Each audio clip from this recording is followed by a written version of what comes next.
ready to win the game. Yes, you do, Herm. Yes, you do. Welcome in. Welcome back to another episode of the Format Podcast Live Wednesday night edition. Well, we got a show here for you today, man. Woo, I tell you what, man, sports are an amazing thing. They are truly a blessing from God. To help a brother out. man, listen. Well, we'll get there. We got some great topics to discuss, obviously. Will the GOAT go on and prove it for sure that he is the GOAT? And will he continue this incredible run? We'll talk about it. We'll talk about got a couple of NFL topics, discuss a couple of the top 10 lists that have been released. The NFL top 10 edge rush wideouts. Okay, there we go. You hear me? Yeah. Okay, great. Lost you for a second, but I think, my connection came a little loose. I'm like, what did I just do to my computer? I thought it was me. Right? No, we're going to discuss the NFL top 10 edge rusher list as well as the top 10 wideouts. So that should be some good football talk. Because it's we're getting closer and closer to that time. Thank goodness. But before we get started, you know what we're going to do? We're going to give a shout out to the channel members. But Steve Stevenson, CFO of GTFOH, what's good, man? Chilling, bro. Glad to be here. You know how we do.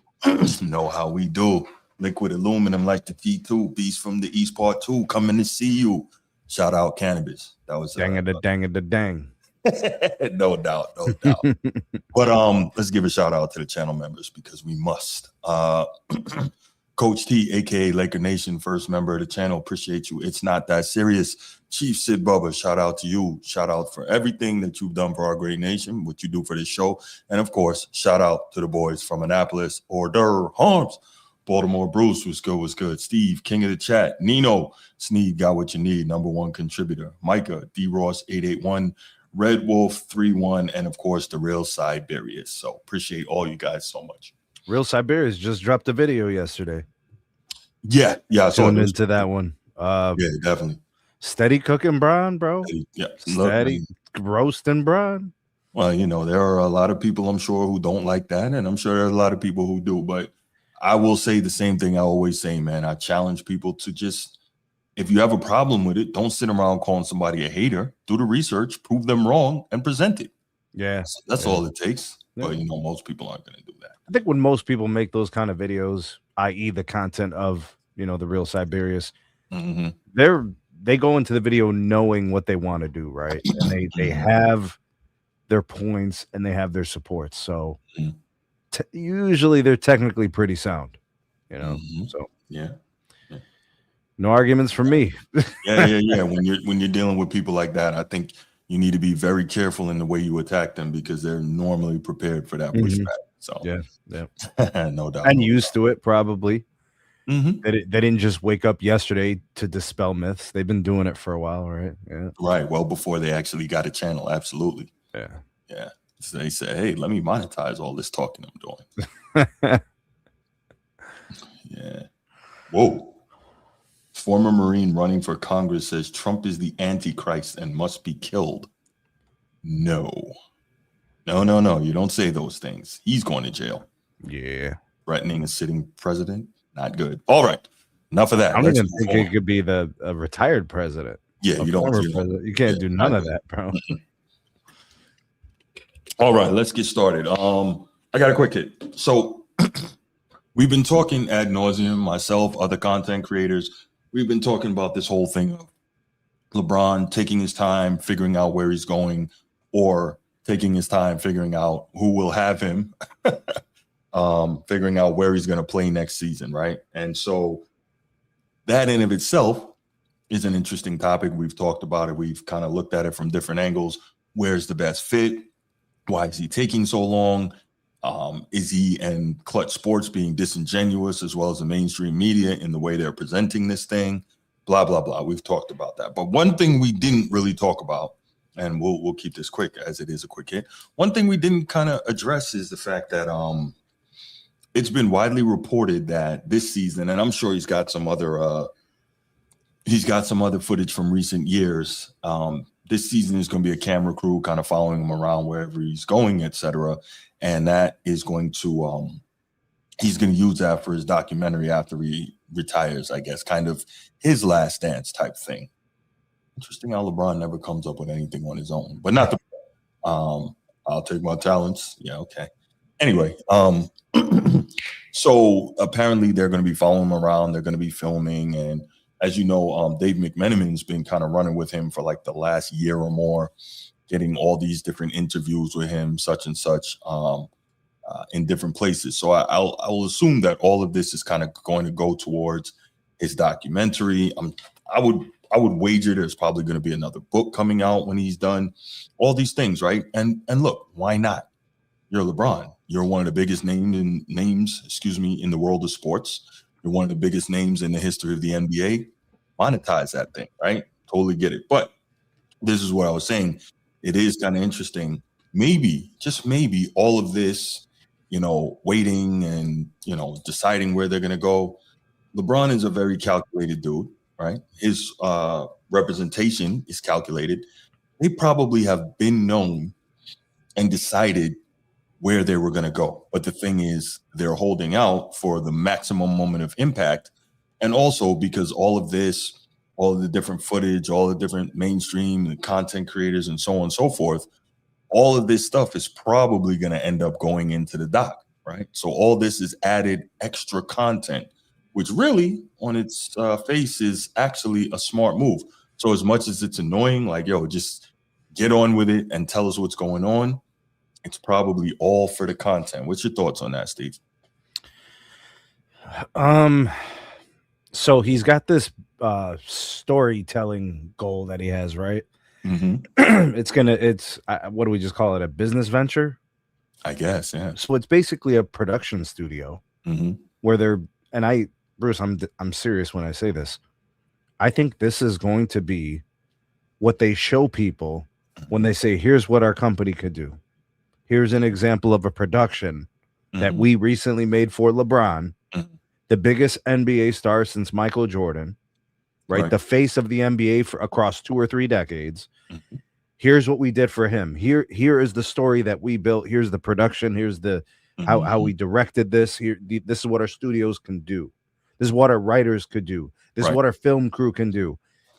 That's what this is about, in my opinion, in my prediction and projection. I think this is going to be the springboard of this new company, this new venture, whatever they're calling this, so it could take off. They'll literally say, here's what we produced. He's the biggest star in the NBA, and look what we did with LeBron's story. And they'll pitch that to others to say, here's what we could do for you. I didn't think about it. That's pretty sharp. Yeah. That's a very good move. It's a good business move, man. And they're going to have a lot of ammunition because LeBron has accrued a lot of things. Sure. And, if you guys got your hearts just sold on this Cleveland thing, coming home, even though it's where it all started, all that, whatever the narrative is, right? But they'll be filming in Akron. They'll be filming in Bath Township. The production crew is going to say, LeBron, let's go to Bath Township. Let's tour. Show us where your school was. Right. Show us where your friends live. Show us the blocks. Show us the gyms you used to go and play at. Show us the blacktops that are falling apart that you used to shoot on. Like stuff like that. Show us anything. Show us and then they'll do that, right? And then they'll be filming him as he's going to the arena for regular season games. Sure. And they'll be doing that whole thing. I think that's what I'm saying. And then you're going to see all the editing, and you're going to see all the secondary segments that they produce from his friends and from the people who watched him grow up and his coaches. They'll do all of that stuff, and then they'll say, look at the production quality of this. We could do this for you. And it's going to be tennis players, and it's going to be golfers, and they're going to be catering to high profile athletes. That's what I think they're going to do. And more, not just athletes. No, that's a great way of looking at it, using that as a proof of concept. That's didn't think about that. Absolutely. Here's another interesting thing. Just a quick side note. Isn't it interesting how, he talked about how he wants to be a brilliant storyteller, right? He wants to tell these wonderful stories with his production company. You know who said that a while before? Yes, Kobe. Oh, I can't hear you. Your sound just went out. You muted. Oh, my bad. That was Kobe's idea. Kobe said that. Yeah.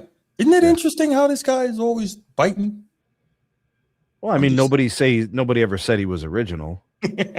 Right. You know, nobody ever said he was innovative. Right. I mean, I think he's looking to take good ideas and leverage them. I mean, God bless the dead, we don't have Kobe anymore. Right. So he could probably act like it's brand new and nobody ever thought of it. Even though people have been storytelling since Dr. Seuss, bro. There was a cat in the hat and he was eating green eggs and ham, bro. I'm just saying. For sure. Storytelling's not new. Yeah. But maybe, you know, in the case of like Kobe, he had an idea of doing it, I think, with the athlete's angle. You know what I mean? Oh, boy. Ed Dog. Man, the great KS would be very upset with you, man. Cut that out. You know what I'm talking about. All right. So cool. That's our quick hit. Matter of fact, anybody in the chat have a quick hit they want us to address, or if you want to call in with a quick hit, you know the number. We'd love to hear from you before we go ahead and get into the main topics. 904-219-8264, 904-219-8264. Do you have any quick hits for us? Or again, you can put it in the chat. Up to you. Okay, I'm connected. Here we go. Hello, how can I help you, sir? Yeah. What up, fellas? Hello, Eddie. What up, Eddie? Fellas, everyone. So you said my quick hit is Bruce, you don't follow the baseball. My quick hit would be that the MLB All-Star game was trash. The National League lost again, I think, for the 5th or 6th time. Shutout innings from the American League, which I do not understand because the American League sucks. It's really the National League has been good. I mean, like, it's ridiculous. But I did like the home run derby. We did have a Black American won the home run derby, Jordan Walker from the St. Louis Cardinals. I can't remember the last one who won it. American black male who won the home run derby. But the home run derby was good, but the All-Star game, it should be better. I mean, like, it's a couple of pitchers I know that's really good. They did not participate. I guess they just act like how the NBA All-Star game is. You know, hey, my name get called and I ain't got a pitch. You know what I'm saying? So, but yeah, that was my quick hit, man. I think but it was pretty exciting a little bit. We did see Boys to Men perform. They was there, and also Philly native. Well, both of the artists are from Philly. Patti LaBelle, she did a national anthem. She performed, and also Boys to Men performed. But yeah, it just got to do better. The National League just got to do better with me. The Stars is all on the National League. Aaron Judge, he's still out. He's injured, but yeah, that's my quick question hit. for you, Eddie. Question for you, Eddie. Yes, sir. Why do you say the American League sucks? Well, the reason I say they suck is because for one, they pitching. I mean, I can name at least about good 3 or 2 pitchers on the American side, but the talent is really honestly on the National League side. Like, man, which I don't understand how the heck they didn't even get no runs. I mean, hey, you got Juan Soto over there. You got Ozzy Albies over there. You got freaking Shohei Ohtani. Well, I think Shohei Ohtani didn't play because you're saying they got star power. Yeah, they got the star power. It's just like with the East versus West with the NBA. You know what I mean? When they say the West got the star power, then the East does. But the star power is really with the national, on the national side.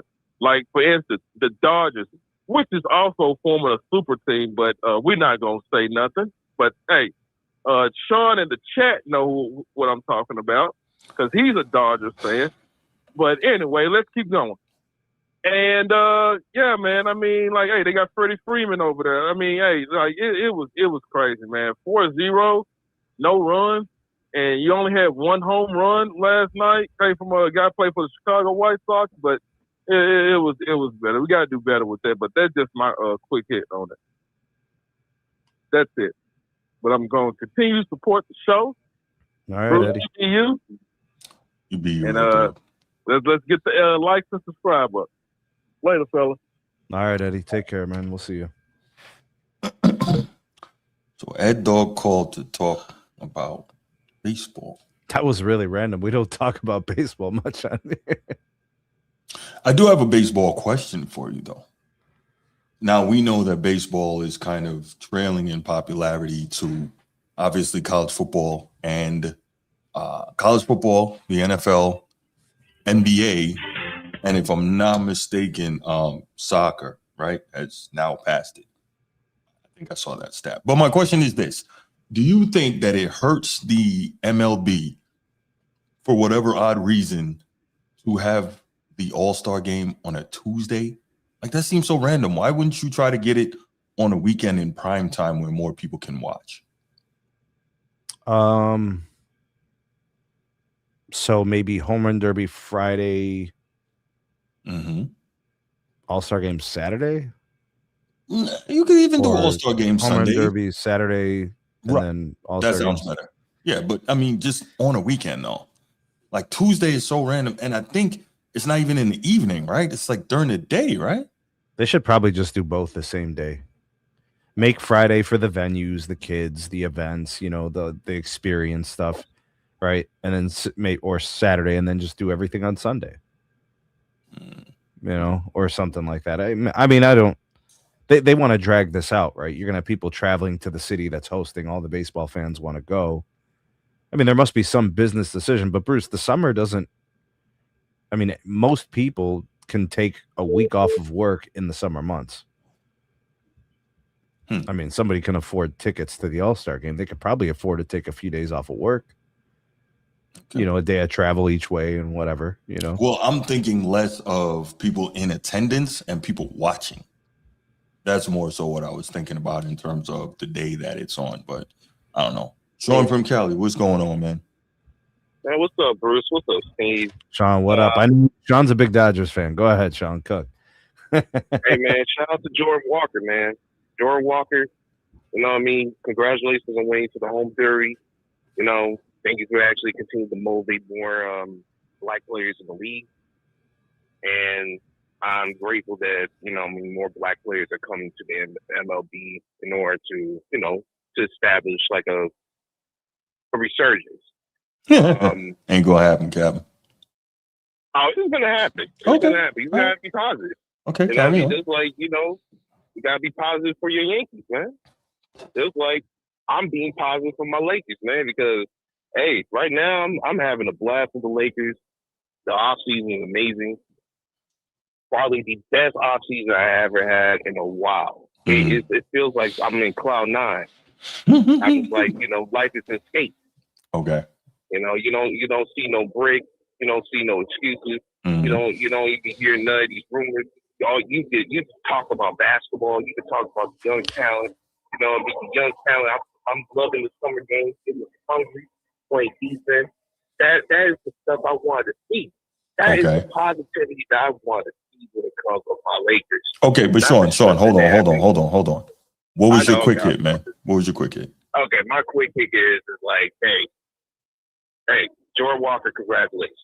You know, but yeah, I'm just gonna hang up. We're gonna be talking about Messi. So indeed we are. Indeed we are. All right, Sean, appreciate the call, man. Bruce, go ahead, call us back, man. Give us your quick hit. I want to hear from you.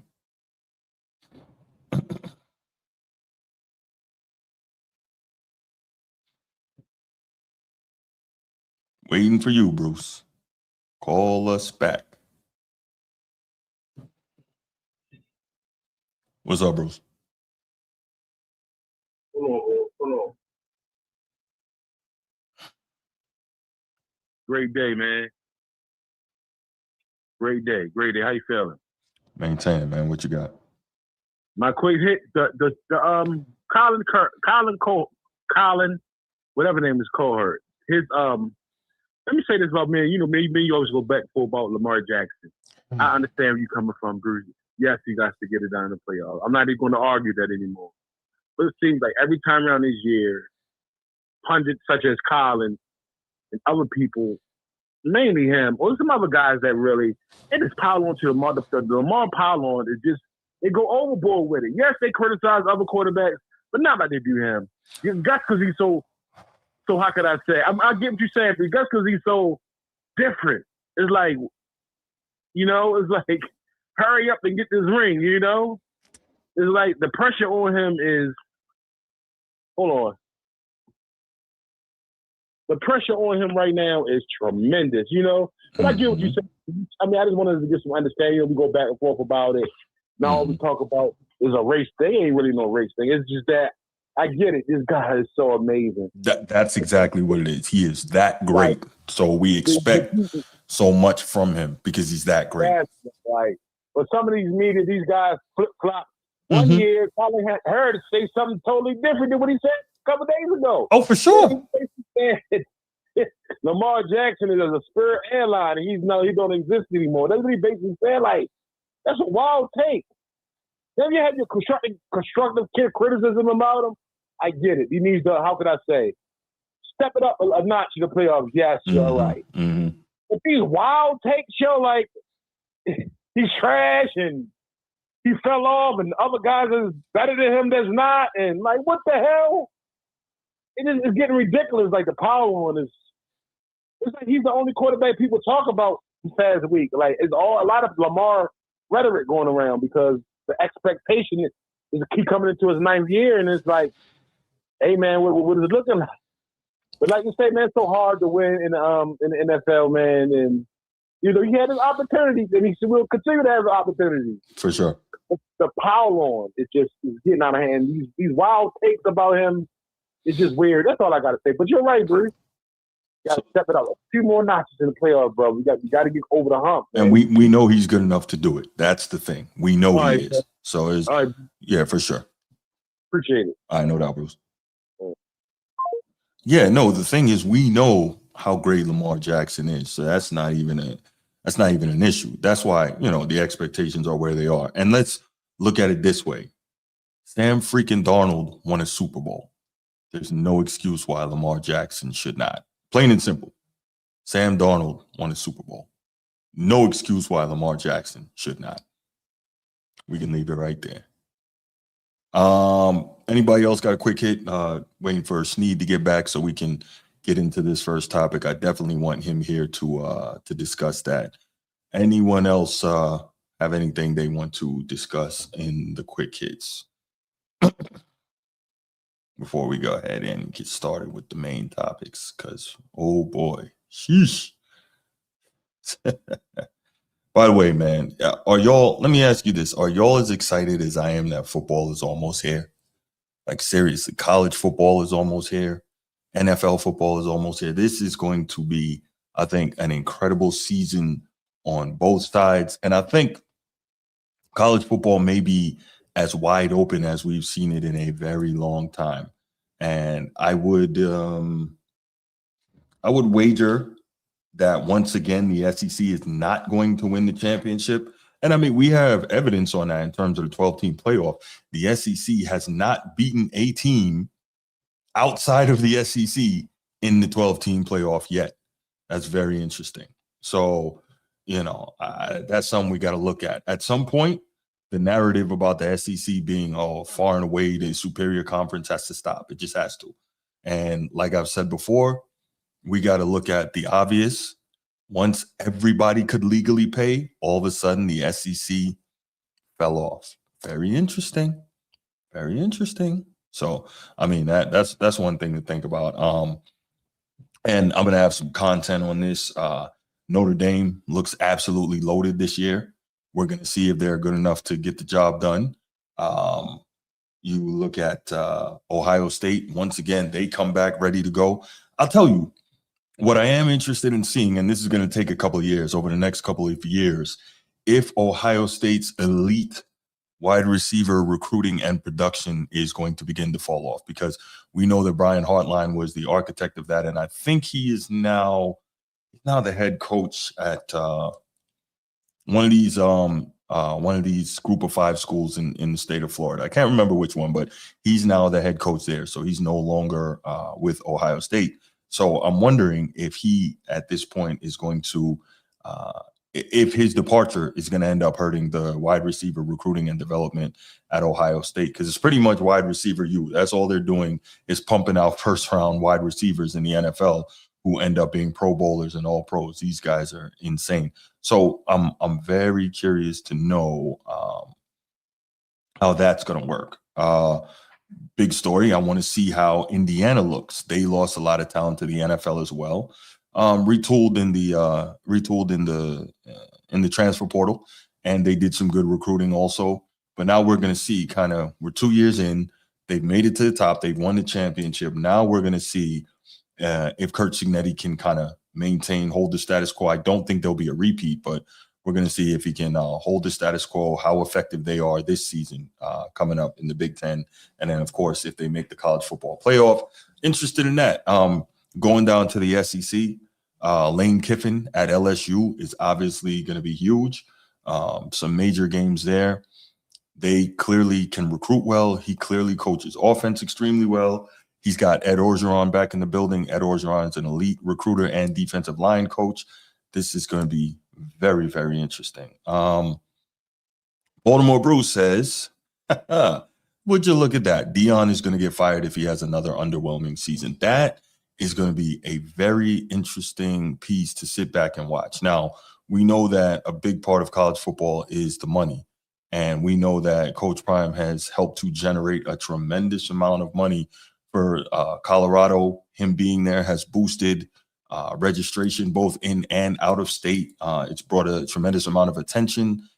So we'll see. I think they'll be patient with him. He's got his quarterback, who was a 5-star coming in last year, but just wasn't ready to play on the Power 5 level. I think he was like 17. He reclassed, so he came in about a year early. So now he's had a year in a Power 5 program. He's had a year in a Power 5 weight room, nutrition, all that good stuff. A lot of time getting coached up, etc. So should be very interesting. Julian Lewis, that's his name, I believe. Should be very interesting to see what he's going to be able to do. Should be interesting. But I don't think they will fire Coach Prime if he has another underwhelming season. I think he gets this one and one more after that. The seat may be heating up a little bit, but I do not believe that he would get fired if he had another bad year. So we'll see what he's able to do. What's next? It's going to be interesting to see Texas Tech. Steve and I were arguing about that last night. Steve King of the chat. It's going to be interesting. They lost a lot of talent to the NFL. But, that oil money is huge in terms of NIL and pay for play and getting players there. Now they lost Brendan Sorsby, who was going to be their quarterback. So we're going to see how their quarterback situation works out. Joey Maguire has shown he showed last year he's a really good coach, all the way up to getting beaten 23-0 in the playoff by Oregon. Now, I think the problem there was the defense was elite, held on as long as it could, but the offense gave them nothing against Oregon's speed. So we'll see what Texas Tech is able to do this season, if they're able to show that they are the program that they believe they are. We'll find out. Alabama, we know that they're well coached, Kalen DeBoer, and I think he just got an extension. So that actually kind of surprised me. So I'm looking to see what happens there. Alabama, what are they going to do? We talked about LSU, Texas A&M, these schools are serious. Georgia, can they bounce back? They were the SEC champion again last year, but we'll see what they do once they actually get into the playoff. Because Bruce says Maryland will make the playoff. Jeez, Bruce, you are one heck of a homer, bro. You are really a homer. But okay, Maryland will make the playoffs. Maryland will make the NCAA tournament in men's basketball. I'll give you that. I don't know about making the playoff in college football. I can't see it. But you never know, right? This is why you play the games. They have a pretty decent endowment, but I'm not sure that Maryland really cares too much about being an elite college football program, but we'll find out. Bruce says I'm on Arch Manning watch. Second year in the system with Coach Sark. You know he's been watching film, getting coached up by his uncles, getting coached up by his coaches all year. We probably won't see a lot of the mistakes he made last year. Let's see if he can step in and really live up to the Manning name, which obviously we know is tough, right? 4 Super Bowl titles between them, a lot of all pros, not from Eli, all from Peyton, but definitely he's got the genes. So let's see if he can live up to the name now. He's at Texas, so there'll be no shortage of weapons. There'll be no shortage of offensive line talent. He's got everything around him, but he has to get it done. So now let's find out what the deal is. Let's find out. Arch Manning watch. That's definitely gonna be interesting to see what's what there. No, Bruce, Indiana didn't particularly reload. I believe they got one of the best receivers in the transfer portal, a kid from Michigan State. They got him to go there. I know Notre Dame was targeting that receiver, but he ended up going to Indiana. We're going to see how good they are. We're going to see how good of a coach Kurt Signetti is. Clearly, what did he say? Google me, I win, right? And he has proven that to be the case. So we'll see now. Did they, they hit their ceiling and now they'll kind of come back down, or will they continue to be a quality program in college football? Don't know. It's going to be interesting. So Georgia, obviously going to be one of the better programs. LSU going to be one of the better programs. Alabama should be one of the better programs. Texas, one of the better programs. A&M. This is very interesting. So Bruce says there's no excuses for Notre Dame. They're loaded. Okay. So the funny thing is, all these other teams I named, I didn't hear you say there's no excuses for them either. Why is that, Bruce? Let's digress a little bit. I'm kind of, killing some time waiting for Steve Stevenson to get back on here. But why is it that there's no excuses for Notre Dame, but for all these other teams there are? You didn't say that. I'm kind of curious to know.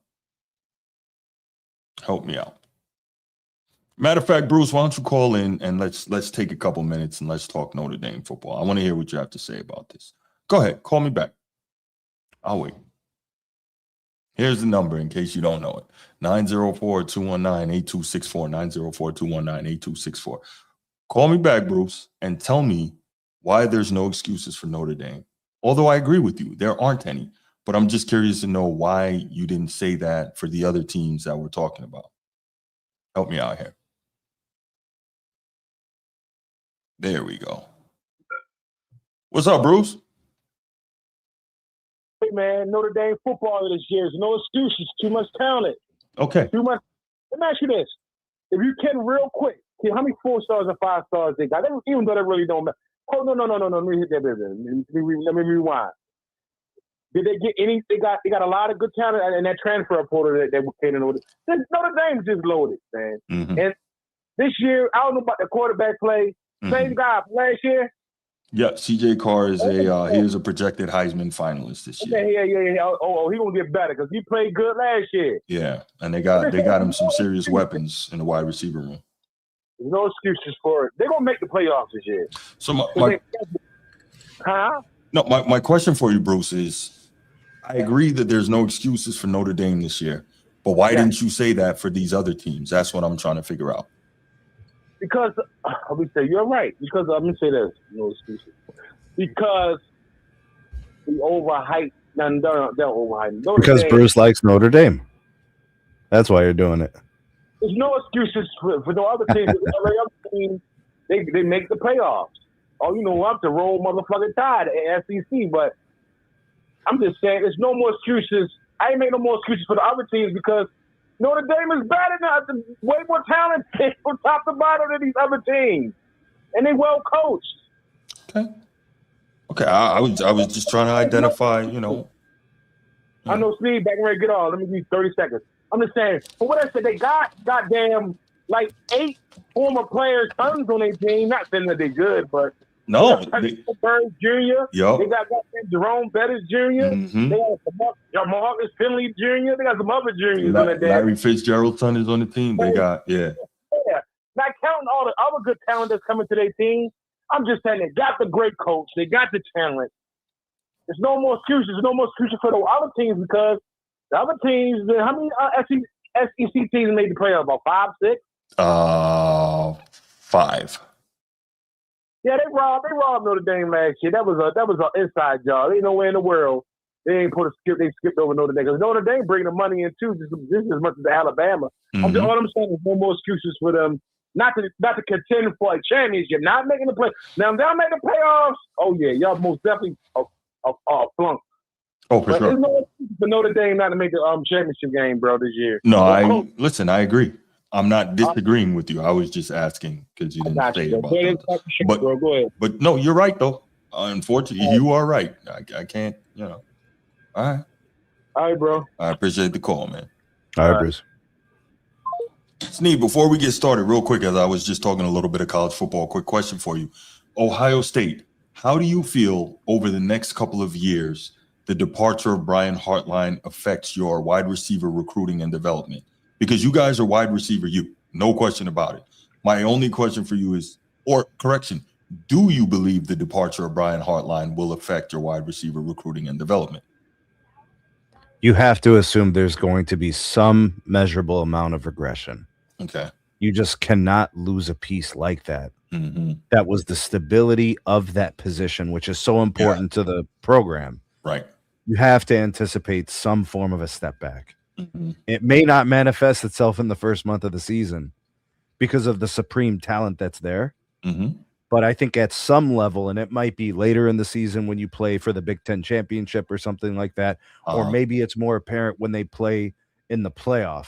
Mm-hmm. But I think that moment is going to rear its head and you're going to notice it. You're going to say, wow, last year it looked a little different, or the year before it looked a little different, mm-hmm. or maybe a year or two from now. That's more what I was thinking. Maybe it's going to be a situation where a recruit decides, mm-hmm. yeah, Ohio State's cool, but like, there's this other school that's pretty good too. Yeah, might happen. That's more what I was thinking, Sneed. I don't think it's going to be a problem this season. I think maybe next season and the one that's where you might start seeing a bit of the regret. I mean, it's Ohio State. It's still always going to get talented guys, but it may not be the number one destination every single season if you're a wide receiver recruit. I mean, but we look into the league, we can go down the line, right? Marvin Harrison Jr. and Garrett Wilson and JSN and Chris Olave, just player after player at that position, Terry McLaurin just doing work. So, but it is going to be interesting to see how that works out. Transformer, what up? What's happening, Captain? What up?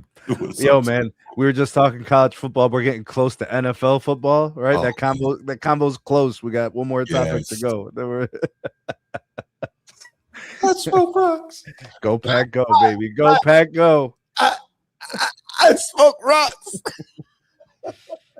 Transformer can lift the bus just to get a Packers sticker, bro. Boy, listen. So Micah Parsons has this. He posted on social media. He has this sweepstakes or something like that going down with a foundation, the Lionheart Foundation that he's been supporting. And I said, what are the odds? But if I enter this thing, I get to get flown out to Green Bay, chill in a suite with Micah Parsons against the Atlanta Falcons, and chill with Micah Parsons. Well, then he can thank you for that ACL you sent him. And a part of me was like, I'm gonna show him that video and be like, bro, everybody in the world saw this video, but you. I haven't seen your view or like on my post yet. I need right. Hey man, that would be cool. That would be cool. That'd be dope. Yeah. Format podcast on remote. Absolutely. Oh man. I mean, it depends on the service because like you'll be in the suite with him because Mm-hmm. So wait, you'd be in the stadium, right? Be in his suite, yeah. Oh, you just gotta make sure you got a Verizon line, bro. They got every NFL stadium hooked up with their systems, bro. Oh yeah, in the suite, and you could live stream right there from the suite, bro. Boy, listen, you talking about live? Right. As I'm walking in, Hey, Right on, bro. Bruce gonna be like, man, this dude's insane. Yeah. He's insane. He's a poor representation of the format. Hey, yo, if they ask you what you want to drink, just be like a banana cognac, bitch. No, I can tell you, man, it is hard sometimes to maintain that composure because I promise we'll get to the when you were at the Notre Dame game, the championship. Well, no, when I went to what was it, about 4 or 5 years ago, the Gator Bowl was here in Jacksonville. Notre Dame played South Carolina, and I covered that game for I don't know, but I covered that game. Times Union maybe, and I was there, and I'm in the post game presser, and Coach Freeman's in there, and the players come in there. Man, listen, I wanted to follow Coach Freeman out into the hallway after I asked him the questions. Pause. And no flag on the play. No. What I'm saying is, I wanted to go like talk to him. Hey, coach, blah, blah, blah. But I say it to say that sometimes you got to put the fan away and, try to keep it professional. That's what I'm saying, Transformer. You have to put the fan away. Although, you are a professional journalist in that sense. I am a full-blown fanboy. I'm doing all the fandominium stuff. That's not even a word. I made it up. The fandominium stuff is going down. Sweet. Right, all right? Right. Yeah, my job, I'm probably, 10 years this man's elder. He's going to think that I was a kid. Just running around his suite like, yo, we got the Format Podcast show. It'll be crazy. I think Sneed. No doubt. Yes, Sneed had to skate, but we're gonna hold it down in his absence. Yeah, something came up. All right. All right, handle that, Sneed. We'll talk to you, brother. Okay, so let's get right to it, man.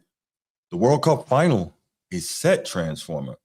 And man, listen. So we had the semifinal yesterday. I'm sorry, go ahead. Yeah, that's why Sneed left. And he didn't want to hear this BS from Transform. He's like, he don't even watch soccer. And he's like, here talk about Messi this and Messi that. Yeah. Proceed, Bruce. I know what you're doing, Sneed. That's all. I got you. No doubt. So we had two semis yesterday and today. Yesterday's semifinal, we saw France and Spain. And going into that game, just about everybody had France favored, just about everybody. And France was looking like the buzzsaw. They were the favorite to win the whole tournament. They had been basically balling out.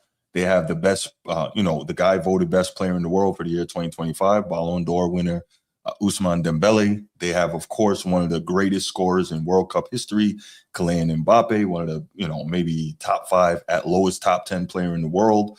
And, just an overall excellent team, great goalkeeper play. Everything was on point.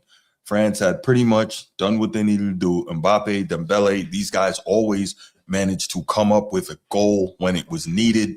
Yeah. And then we watched Spain. Clamps. Man, listen. Clamps. So if you guys are old enough and you watch college basketball, you remember the 1994 Arkansas Razorbacks. They won the national championship in college basketball. And their moniker under Coach Nolan Richardson was 40 minutes of hell, because that's how they played defense. Pressing, trapping, blitzing, everything. Forcing turnover after turnover. This tournament, every corner kick goal is your chance to win a car. Just post hashtag on every corner. You want to win a car? ESPN, man, you can't go on ESPN for nothing. No, you can't. Push straight to the ad. I'm like, no, you can't. Yeah, I just muted. But no, so we saw Spain do their version of that, and I watched these guys throw. In basketball parlance, they were trapping, they were blitzing, they were pressuring that whole game, and had France completely out of sorts, locked them up, and won 2-0, which was just an incredible shocker. I talked to Rocco at the beginning of the game. You guys know my little cousin Rocco, the footballer from England that's been on the show a couple times now.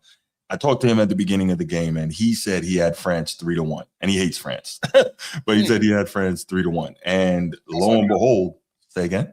I said that's how confident he was. Yeah, I mean, I think most of us were, not everybody, but most. And we saw by the end of the game, Spain ends up winning 2-0. And I'll say this: we talk about in just about every sport. At the end of the day, man, yes, you have to score, but defense wins championships, man. It just does. We watch defense get Sam Darnold a chip. Come on. Right? Did we not? Defense wins championships, man. That is the mantra that we hear in team sports over and over and over again. There you go. You got to be able to stop people, man. You got to be able to stop people. And it gives your offense a better opportunity. And that's what we saw. So, Lamine Yamal, yeah. Cook. No doubt. So we got the young fella, Lamine Yamal, who turned 19 years old just, I think, 2 days before the France game. So shout out to the young brother there. And this is interesting because what I didn't realize, I think the last 3 times that France has played Spain beat them. And so they kind of have their number. Yeah. And so we're in a spot now where we're seeing like Spain may not be the best team on their side of the bracket, but sometimes matchups will get you through. You know what I mean? And we see that in all the sports, right? Sometimes you just match up with the right team that their style doesn't work well against your style. And that's exactly what we saw watching Spain completely shut down the best offense and the best team overall in the tournament so far. Did you get a chance to check that out, Transformer? I checked out the highlights. I didn't get a chance to check out the game. Okay. I wanted to check out that game because I knew you were pulling for France. I was. But then when I saw the final result, I'm like, oh, is he still pulling for France? I was. So you saw how, to rewind everybody, Bruce is being very, very mean and disingenuous to me and my brother Sneed for our picks in the World Cup final. And he was like, he just totally bashed both of our picks. I did. And said, man, France is winning it all. I was rude. Just for France to not even show up to the and games. Wrong. Rude and wrong. Rude and wrong is a horrible combination to be. Oh, for sure. No, it was I saw some of the highlights. I mean, what a great game. I mean, this is what the World Cup is about, honestly. It is, isn't it? You look at these, the last 45 seconds, the last 15 minutes, if you're talking about Argentinian games, and as the minutes go by, it grows this sense of urgency, especially when it's 0-0, right? If it's 0-0, it's like, okay, it's anybody's game. But then all of a sudden, boom, somebody gets a goal. And this is when Spain finally scored. I'm like, okay, all right. But France has Mbappe, and I'm like, all right, these guys pick it up. They shut him out. They were like, yo, anybody but you. We're not going to let you be the hero and be the one to talk about the most goals and all these accolades. Spain had an agenda to take these guys out. And they followed up with it, man. So, I mean, shout out to Spain. Salute to Spain. I believe that was Sneed's pick, man. But I think so. I'm not going to lie. Low-key, I had France coming out of this round. Okay. I thought France was going to be playing Argentina because I thought the Mbappe-Messi matchup was just going to be the rematch, Yeah, just must-see TV, box office. Everybody in the world is tuning in to watch that game. Sure. But, hey, Spain put on a blitz, man. And you know what, though? And you're right, Transformer. I think we also can't forget, me, and I'm sure many, many others throughout the world weren't giving Spain their due. Those are the defending European champions. That's no joke. Yeah. Right? They are the defending champions of the European Nations League. So, we're going to find out when we get to it, but we'll take a second.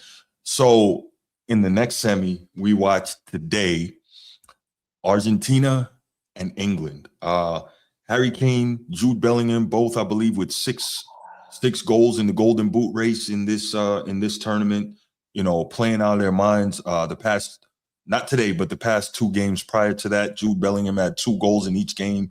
So he was carrying England, and England scores earlier in this one than because it went to halftime 0-0. So England scored first. Minute mark, I believe. 57. Yeah. Yeah. So, okay, I'm like, okay, England, all right, let's go. Because, to me, I'm like, Messi's already got his chip, and is widely regarded as the greatest player of all time. And so I'm thinking, all right, well, let's get something fresh in here. Especially since France lost, England, Spain would be pretty freaking cool to see. So, right. So we have the England Argentina matchup. England is down. England is up 1-0, and in I think the 83rd minute, Argentina scores, and I'm like 85. Thank you, sir. 85th minute, Argentina scores, and I'm like, no, like, yeah, I'm literally like, I was on a WhatsApp video call, and I like screamed, and my friend, she's like, what happened? And I'm like, oh, Argentina just scored. But here goes the crazy part. So, okay, I'm thinking, okay, England, hang in there. Let's just get to extra time. An opportunity to reset. Lo and behold, 93rd minute. Right. Well, now we're into the extra time. So 93rd minute. You see Messi. You see him. The greatest of all time. You did. Doing things that goats do. He delivered such a beautiful crosser. Ooh. And Argentina gets the game-winning score, the match-winning score. They win the semifinal and book their ticket into the final for a chance to repeat, which is so hard to do in the World Cup because obviously, 4 years apart, the team construction is kind of different. Right, guys are older, so on and so forth. Also, you've got a number of games you got to get through to get there. It's not an easy thing to freaking with his weak foot. Yes, thank you, Josh. Absolutely. So you have just a lot of things you got to get to. It's nearly impossible to repeat in the World Cup. And here we go. Argentina is on the cusp of doing it. And it's even harder this time because this was a 48-team field, which means you have more games to go through to get there. Yep. So, Transformer, we watched the GOAT do GOAT things. He did. He sure did. And now he is 1 game away. Can Argentina stand up to Spain's defensive pressure? They're going to have to. They're going to have to. They got to do it now. They got to do it. They got to do it. Okay. The thing is, this was honestly the first game I've seen. Okay. I've been that busy when it comes to life, work. Yeah. I You've said been running around for sure. Was not today. I pulled up at the studio that I was training at. I had my laptop open. Yeah. I came in. I said, "Yo, whatever's going on in class, if y'all hear me screaming, I'm yelling at my laptop." They're like, "Wait, what's going on?" The World Cup is on. Argentina in the semis. I can't miss this game. This is the one. I refuse to miss this game. Right. I don't care what's going on. So mind you, I'm watching. You get to halftime, 0-0, like you said. And then the 55-ish minute mark, scores. And I'm talking, it was a crosser, and my buddy was at a weird angle. Yep. And just like tapped it in, like, bah, got it. I'm like, ooh, that was sexy. I mean, that was sexy. So I'm looking in my coworker, she was rooting for England because she didn't want to see Messi win. She has a thing against Messi in the refs. I mean, a lot of people do, especially when you're in the GOAT. When you're on top, Tom Brady had haters, Braun had haters. Everybody got haters when you're on the top. It's okay. But like I said, haters, things in the building. Oh, okay. I read that wrong. I thought he was talking about the women. But anyway, a coworker of mine was, rooting against Argentina because of that. So I come in, and as soon as they score around the 55-minute mark, I'm like, dang. You just hear around the corner, that's right, they about to lose. I said, well, obviously, ma'am, you haven't seen Argentina's last couple of games. Right. You haven't seen the last couple of games. Right. But you're like, it's over. It's down and out. There's not enough time. It takes 10 to 15 minutes of the final minutes of the game. Yeah. These guys go on a run. They know exactly where your heart, they know where your weakness is at. They know why you're tired. They know where you're tired. They spent almost the whole half on their side of the field, attacking. And that goalie for England was doing his best. I mean, he was blocking shots. He was all over the place. But you can't beat fatigue. You can't beat it. You can't beat it. And when Messi, man, when he came and he hit that crosser, oh gosh, I was like, bruh, just that was one of the most perfect ones I've ever seen. Like how he put it. I'm sorry, go ahead, Transform. No, I feel better when you say it because you.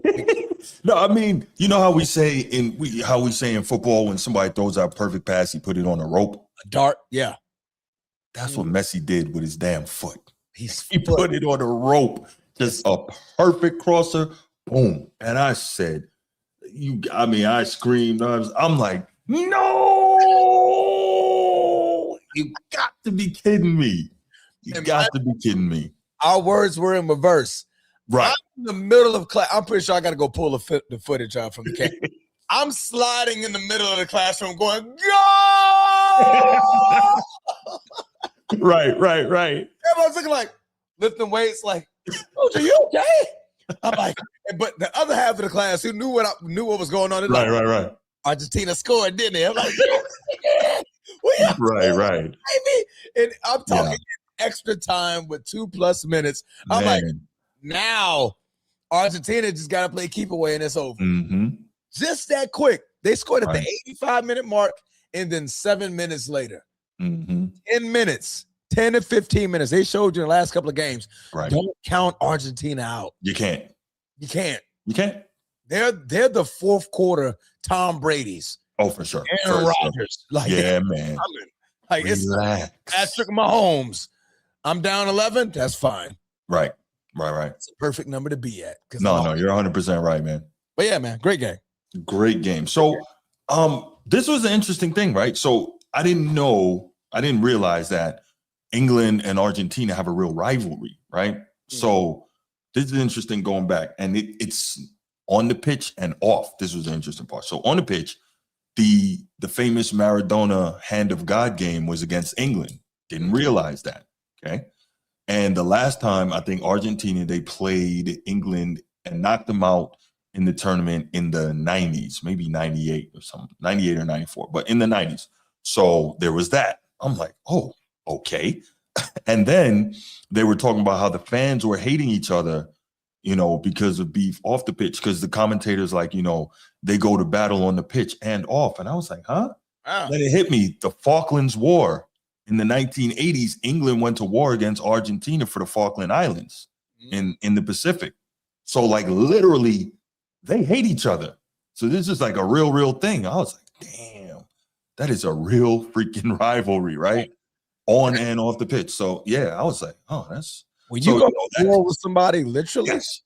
Oh, that's a real rivalry. That's a real rivalry. Like, correct. There were people lost. Yeah. And our rivalry, right? You know what I mean? Right. Lost in LA, we can't say that.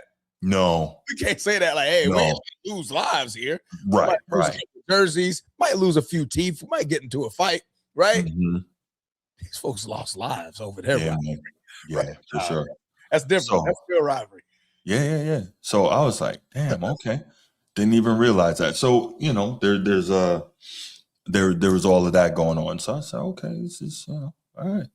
But anyway, so you got all that. And at the end of the day, here's the thing. There's something to be said, I think, for championship medal. You know what I mean? And that's a real thing because Argentina is demonstrating, okay, we won last time. We know what it takes. When we get in these spots, we don't get, right. Yes. We know how to stay calm. We know how to finish the thing out. And I think that's real. So when you look at championship medal, that means something. That's not just something that, people say or that we just talk about. Like it's a real thing, and Argentina is demonstrating it. But he showed it in back-to-back games. yeah, Back, don't count us out. We know what we're doing. Yeah. Right? We see where there's a hole in their defense. We see what they're trying to do offensively. And like the last 10 to 15, it's like they want you to worry. I feel like Argentina's doing it on purpose. Like, I want you to worry a little bit. But we got to figure it out. Right? I mean, yeah. That was a great game. Yeah, for sure. Yeah. It felt good. I'm like, I finally get to see a game. And I'm like, Argentina, you better not lose. But then I'm like, you know what? It's Argentina. I could just tune in the last 15 minutes and there goes the game. Right. Yeah, no. I mean, it really is amazing to see. It really is amazing to see. And so this Sunday, we have Spain versus Argentina. There you go. Sunday at 3 p.m. Hell of a game. You know what, real quick? I think this isn't to the dark side, bro. Nah, man, I'm going Spain here. That defense, man. That defense is vicious, bro. You can't do this to me, bro. Listen, I just watched that defense shut down the best team in the world. Like, shut them down. Did they shut down the GOAT? No. They did not. But I believe if anybody can do it, they can. It's a difference between what Kawhi Leonard did to LeBron James. Okay. And the difference between what Draymond and Iggy Azalea, I'm freaking I was like, huh? That's the rapper. Andre Iguodala. Why did that big booty rapper come into my head? I don't know why, but I mean, she does have a nice butt, Bruce. But anyway, a lot of squats. Andre Iguodala couldn't do in 2016. Well, 2016? Mm-hmm. Was it 2016? That was a comeback. Yes. Was it 2016? Comeback, 2016. 2016. There's a difference, man. Mm-hmm. It's levels. Kawhi Leonard was up here. It's like, hey, man, I could shut down him. And then you got Golden State. I'm like, man, we up 3-1, and we can't do nothing with this guy. Listen. That's what Spain is about to feel with Messi. Like, man, we can I understand what Messi is and what Messi represents, man. But I just watched what Spain did to France, man, and that is stuck with me. That defense is nightmarish. Like there's no openings. I mean, because think about it. Yes, Messi is the GOAT. Is he that far ahead of Mbappe? Yes. And they locked Mbappe up. Championships. Yes. Mbappe has 20 goals in 21 World Cup games, bro. That's fine. That's beautiful. Yeah. The most. Where'd your goals go? Well, he's got a World Cup. He's got a World Cup. Talking about this year. Yeah, for sure. No, I get it. Right now. They went with Spain's defense. That's where they went. We got to figure it out, man. Messi hasn't scored a goal in the last 2 games. He had a record 9 straight World Cup games with a goal. He has not scored in the last 2. You got a chance if you can hold him down. Hey, but you see what he's doing. Y'all I saw what he did. It's on me. Let me go and hit this assist. Let me get my assist up real quick. Transformer. Looking at me. Did you hear me try to play Messi like he's not the GOAT? I know you didn't.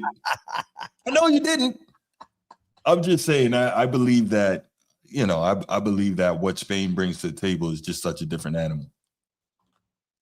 Could be wrong. We'll find out come Saturday. Man, we're definitely going to find out. What game is that? That's the 18th? Oh, that is Saturday. The 19th, Sunday the 19th. Okay, so the third place game is France versus England on Saturday afternoon at 5. Oh, that's going to be a good one.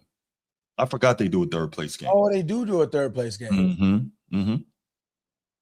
Okay. So the 18th, yeah, that's the France and England. That's going to be a good game. What time is the World Cup game then? That game is at 5. You're talking about the World Cup championship, the final? Yeah. The final is on Sunday at 3. We got a show at 6. Right on time. That'll be right after the game. Okay. Right on time. Yes, sir. Yup. I'm trying to get my timing straight. Like, yeah, no, it'll be perfect. No, wait, Sunday. I got a baby shower Saturday. Okay, never mind. All right, I'm busy. I'm a busy guy. Yeah. I'll be at that baby shower in the corner with my phone like this. Man, what? But you know what? I What you say, baby? know her husband. He's a sports, junkie like me. So he would have been like, hey, who up? I know I got to do my thing over here, but okay, cool. No doubt. So Messi. He would have walked off. Yeah, for sure. Let's take a couple calls on this, and then we'll get to the NFL. 904-219-8264, 904-219-8264. Man, and by the way, if you're calling in on this, what have you guys thought of the World Cup on the whole this year? I thought it's been incredible. I also think what I love about it is the fact that it was here in North America, so the timing made it pretty optimal for most Americans to be able to watch just about every game. So I think that really helped a lot, because a lot of times when you're overseas or when the cup is taking place overseas, the games might come on at some odd times for us to be able to watch. So it was perfect for us. And like the reason that, for instance, the game on Sunday, the championship is at 3 p.m. because that's going to be airing at 9 p.m. perfect time in Spain, right? So that's why they kind of line these up when they do.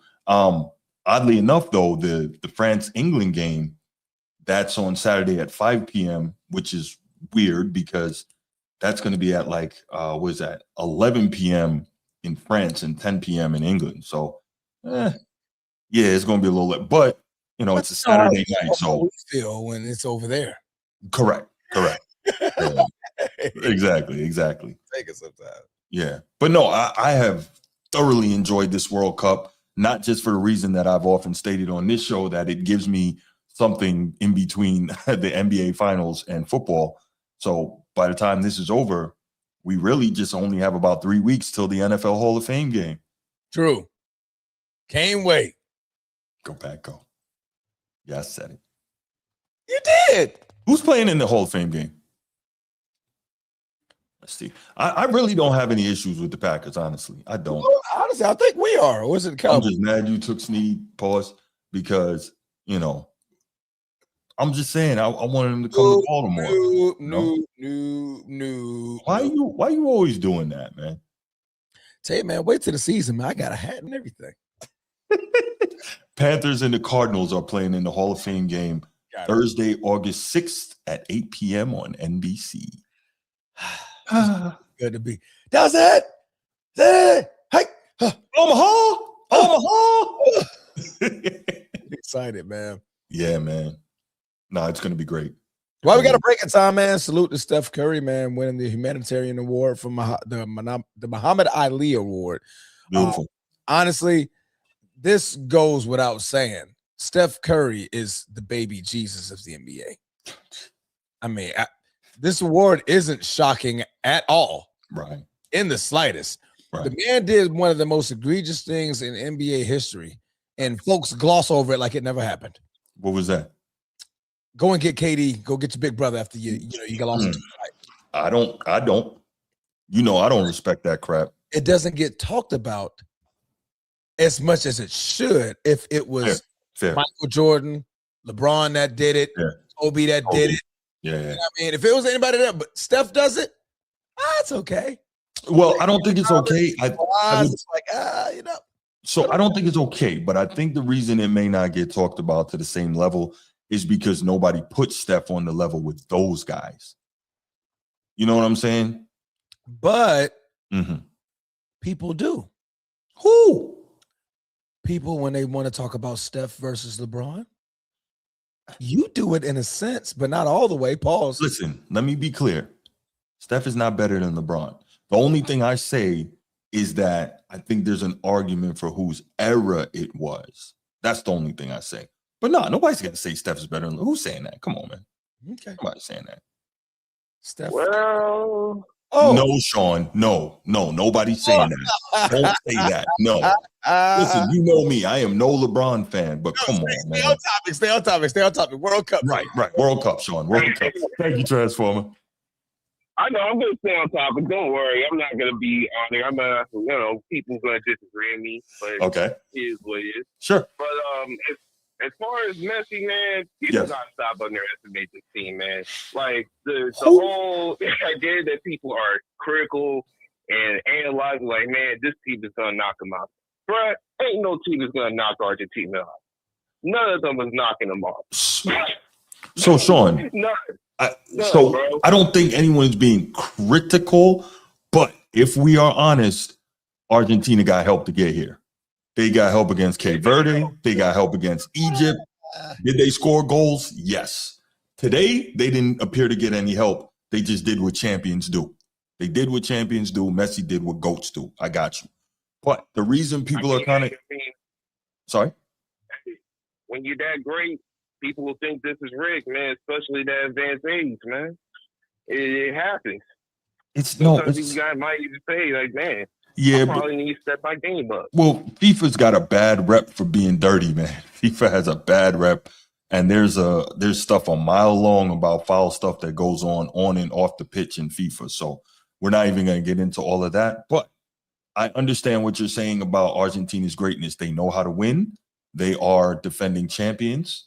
Messi is the GOAT. I'm not arguing any of that. What I'm saying is we know that defense can take elite offensive teams out of the game in every sport, and I think Spain has what it takes to do that. We're going to find out on Sunday. Let me ask you this. How good was England's defense today? Not as good as Spain's. How about it was good, though. The last scoring target today? Say again. How about their last team? Or maybe I think it was. Let me just go to their schedule. Egypt. Right now. I think it was Egypt prior. Yeah, Egypt. How's their defense?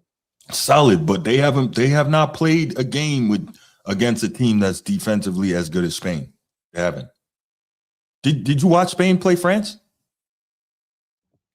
I mean, I did watch Spain face against France. Right. France choked. Well, they choked. France didn't choke. They got locked up. I think there's a difference here. Nah, they choked, bro. Man, we can't. I can't say they got locked up. They got locked. They choked. They got. Wow. Okay, Sean. All right. They got choked by their own baguette, and they got their own baguettes. Yeah, bro. I'm just saying, man. We gotta stop playing, man. Oh. Yeah, I'm not saying Spain defense is not bad. They're great, but they did choke. You got arguably a top 5, maybe even the second best player in the world, and he choked right in front of his eyes. I watched the game from beginning to end. I'm wondering why the heck is France not scoring? Because of Spain's defense, bro.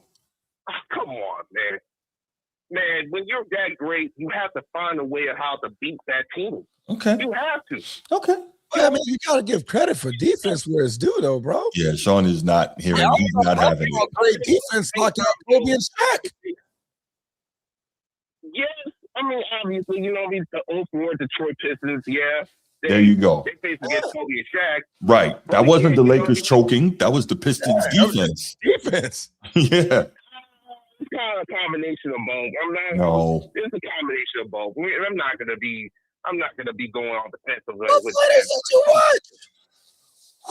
They gave Kobe hell.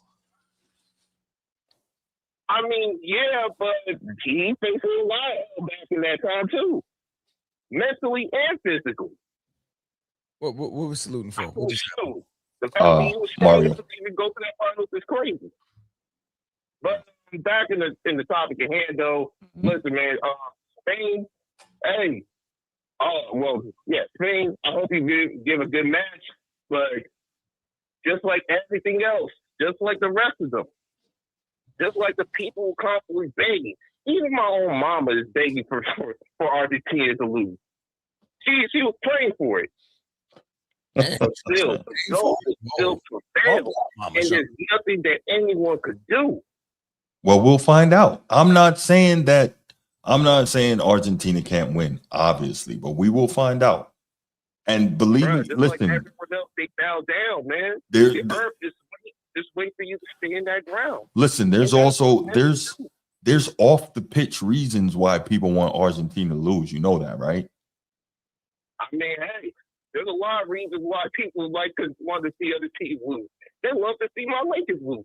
No, but this isn't that. No, this isn't that. We're talking about all the blatant racism that Argentina has been guilty of. Okay. Yeah, all that stuff. Which of the countries that has been here that you hear are those most of these critics from? Say again. Like, huh?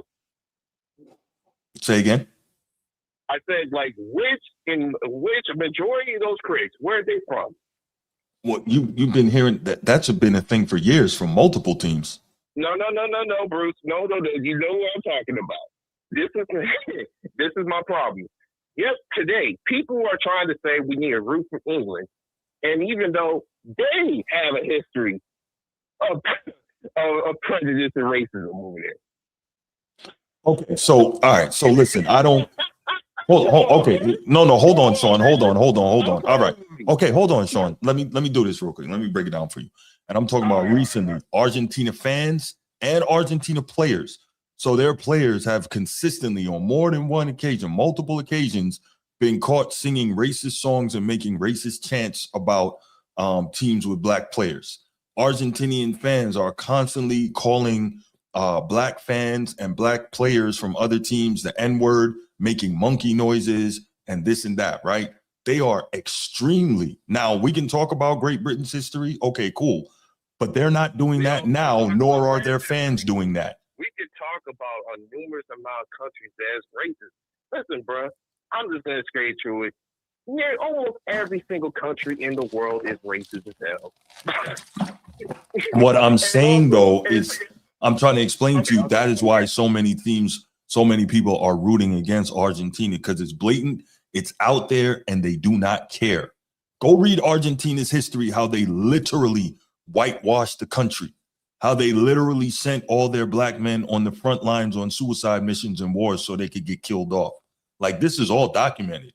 Like, yeah, there's a lot of there's a lot of racist countries, no doubt, but you know, this is a totally different thing. I'm just saying, Bruce, is like people be saying, like, man, this country is racist. That's a pot that's calling the kettle black, bro. Okay, okay, you're not following me. I wish that all the African teams, especially Team Nigeria, to have the best Nigerian players in my team. You know where they go? To racist countries like France, Spain, England, chill. I think even Germany. Like, come on, bro. We listen. At the end of the day, I hear you guys talking about, but I just think it's not just because of racism. It's also because Messi is too good. They want someone else to be the World Cup. That's not why. They want to be the new face of soccer, and that's all I'm mad. No, that's not why. People love Messi as a player. They love Messi as a player. They don't like what's going on with Argentina. But I appreciate the call, Sean. Thank you so much, man. No problem. All right, brother. Yeah, we all love Messi as a player. We all respect his greatness, man. He's incredible. Love him. Other stuff, yeah, it could do with it. Push that on over there. We're here for that's it. No doubt. All right, let's go ahead and move on. Man, World Cup has been fantastic. I'm sad to see it go. All right, but now American football. Wait, why you got defensive ends on there? Oh, this is edge rushers. Yeah, we got linebackers. Okay. I was like, huh? What you mean? Oh, let me go back. My bad. Yeah, where's? Oh, here we go. Let me pull this up. I don't know why I thought I read linebackers when we did our notes earlier. Okay. My bad. All right. So you want to run this or me? And I'm a little ill prepared. Hold on. Let me. Okay, all good. We'll start from number 10. Linebackers list up. All right. So honorable mentions first, or are we going straight to? We can do honorable mentions. That's cool. Yeah. All right. So honorable mentions. The former Los Angeles Ram, now Cleveland Brown. Woot woot, go Browns. Jared Verse was one of the honorable mentions. Trey Hendrickson, the former Cincinnati Bengal, the now Baltimore Ravens. You say how this is going? Is that the noise they make? That's what a raven does. A raven caws? Yeah, raven goes caw. Yeah, ravens and crows, they make caw or a caw. They do both, man. Go ahead. Okay, all right. They do both. Yeah, you a wild dude, Transformer. Well, go ahead, man. And then final, Josh Hines Allen out of the Jacksonville Jaguars. Not quite good enough to get on the list, but those were our honorable mentions. As we move on to number 10, and I like this at number 10, probably would have brought him a little bit higher, but Nick Bonito out of the Denver Broncos at number 10. It's not bad, man. The only He's pass just getting rusher better. go ahead. No, I was just saying he's just getting better. Yeah, absolutely. The only pass rusher to make this top 10 debut this year won a close race with Cleveland Browns' Jared Verse for the 10th spot. I get it. Jared Verse is on the Browns now, but he did it as a Ram. So I kind of don't like how they labeled it. They should have put like an asterisk by what team they were on to kind of confuse it a little bit. So yeah, I'm good with that. Make it a little bit more sense. All right. Number 9. We're going to New York City. Shout out to Knicks. Shout out to New York City for not destroying it like Philly did when they won the Super Bowl. Right. I thought they were going to, for real. I thought they were going to tear the city down. They had tanks out there, bro. They they had 10,000 NYPD officers, the largest single deployment ever. But anyway. They were ready, but they were ready. Brian Burns sits at number 9. In year 7, finishing 7th in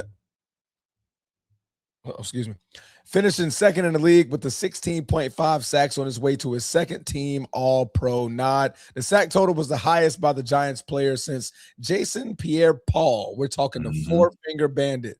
Yes. 3-finger bandit. 15 years ago. The 3-finger bandit. Yeah.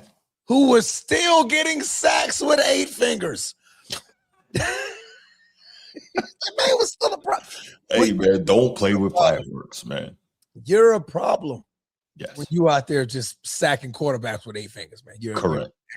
Excellent player. Moving on to number 8. Now, I know there's controversy going around about Nick Bosa today. Nick Bosa was cited taking a picture next to somebody's statue that recently passed away. Well, I'll say murdered. He was murdered. But that's besides the point. Nick Bosa sits at number 8. Several voters acknowledge that the Bosa would still be in the top 5 if healthy, but a torn ACL, the second of his career, cost Bosa all but 3 games in 2025. But Bruce, yes, I have a problem with him being on the list. Because we didn't see enough last year? I didn't see you at all. Yeah. I'm assuming that they're basing this on projection for this season. And, guys can come back off of ACLs, but I don't know. I agree. Maybe he shouldn't have been on this list this year. I'm good with that. I'll digress. Okay. Let me read this real quick. Okay. 2026 NFL training camps are on the horizon. And with that in mind, the ESPN surveyed league executives, coaches, and scouts to help us rank the top 10 players at 11 different positions. This is the 7th edition of these annual rankings. This is how it works. Voters gave their own top 10 at a position. Then we compiled the results and candidates based on the number of top 10 votes, composite average, and dozens of interviews with research and film study, yada, yada, yada. More than 70 votes. So they don't say at what point they're voting for.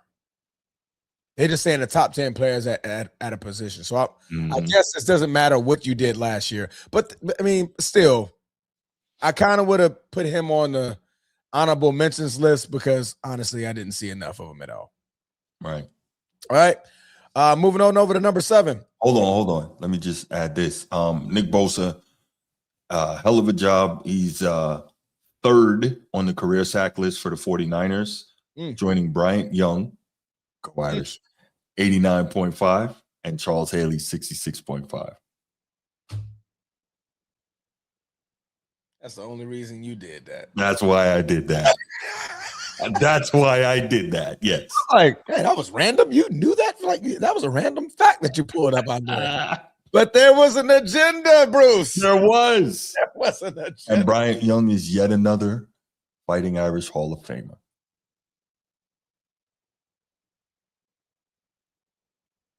Can I move on to number 7? You Bruce? can, sir. You can. All right. Shout out Ed Dog. We have a Pittsburgh Steeler, a Bumblebee on the list at number 7, TJ Watt. This is a sizable fall for Watt after a 3-time sack king who lodged back-to-back number 2 rankings over the last 2 years, but Watt missed last season's game. So, okay, they penalized him. Mm-hmm. He missed 3 late season games. Yes. For a partially collapsed lung. That's a big injury. The player before him only played 3 games. Right. So this is where I get a little lost on the list. Like, well, how heavy are you weighing these injuries from last season? But obviously, I think ESPN is just ranking the player. I think so too. Not just the season. So let's, make sure we say that multiple times on the show. But yeah, TJ Watt, number 7 as a Pittsburgh Steeler. Ed Dog, tell us how you think about that one. Moving on over to number 6, one of the best defenses, arguably the best defense all season, the Houston Texans' own Daniel Hunter.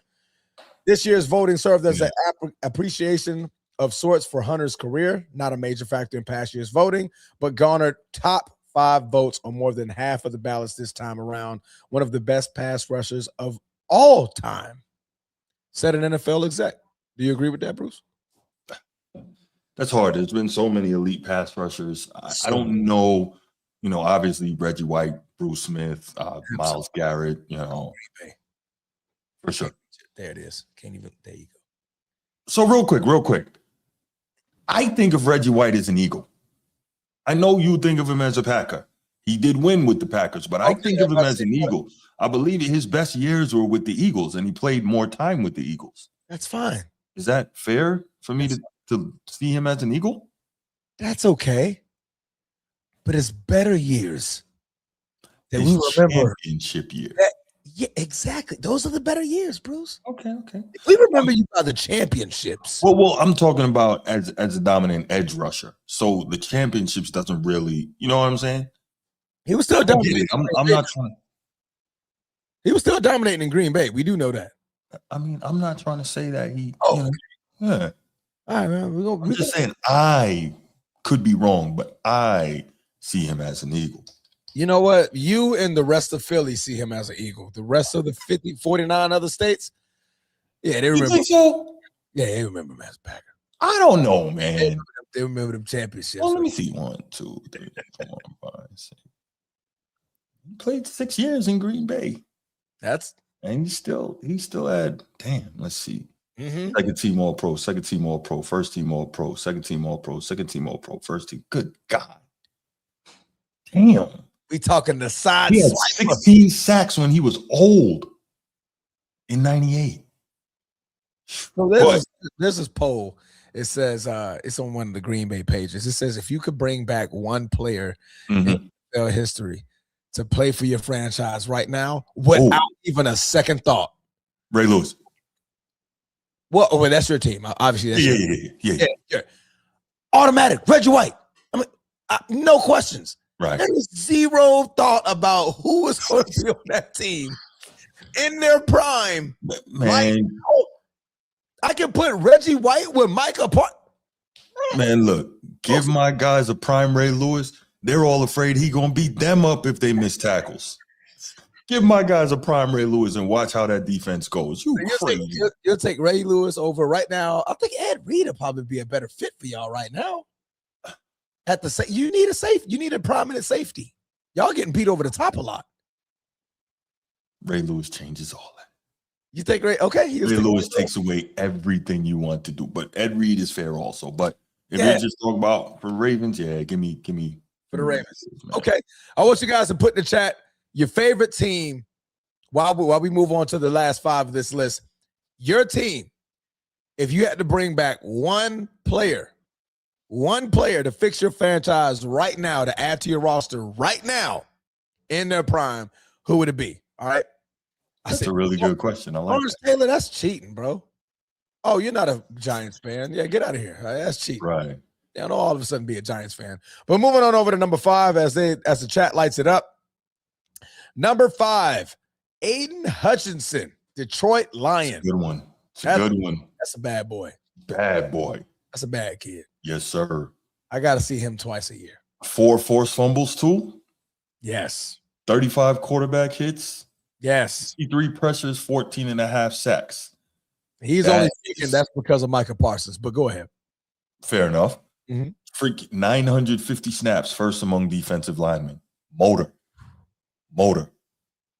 That's real. And he I shows like it.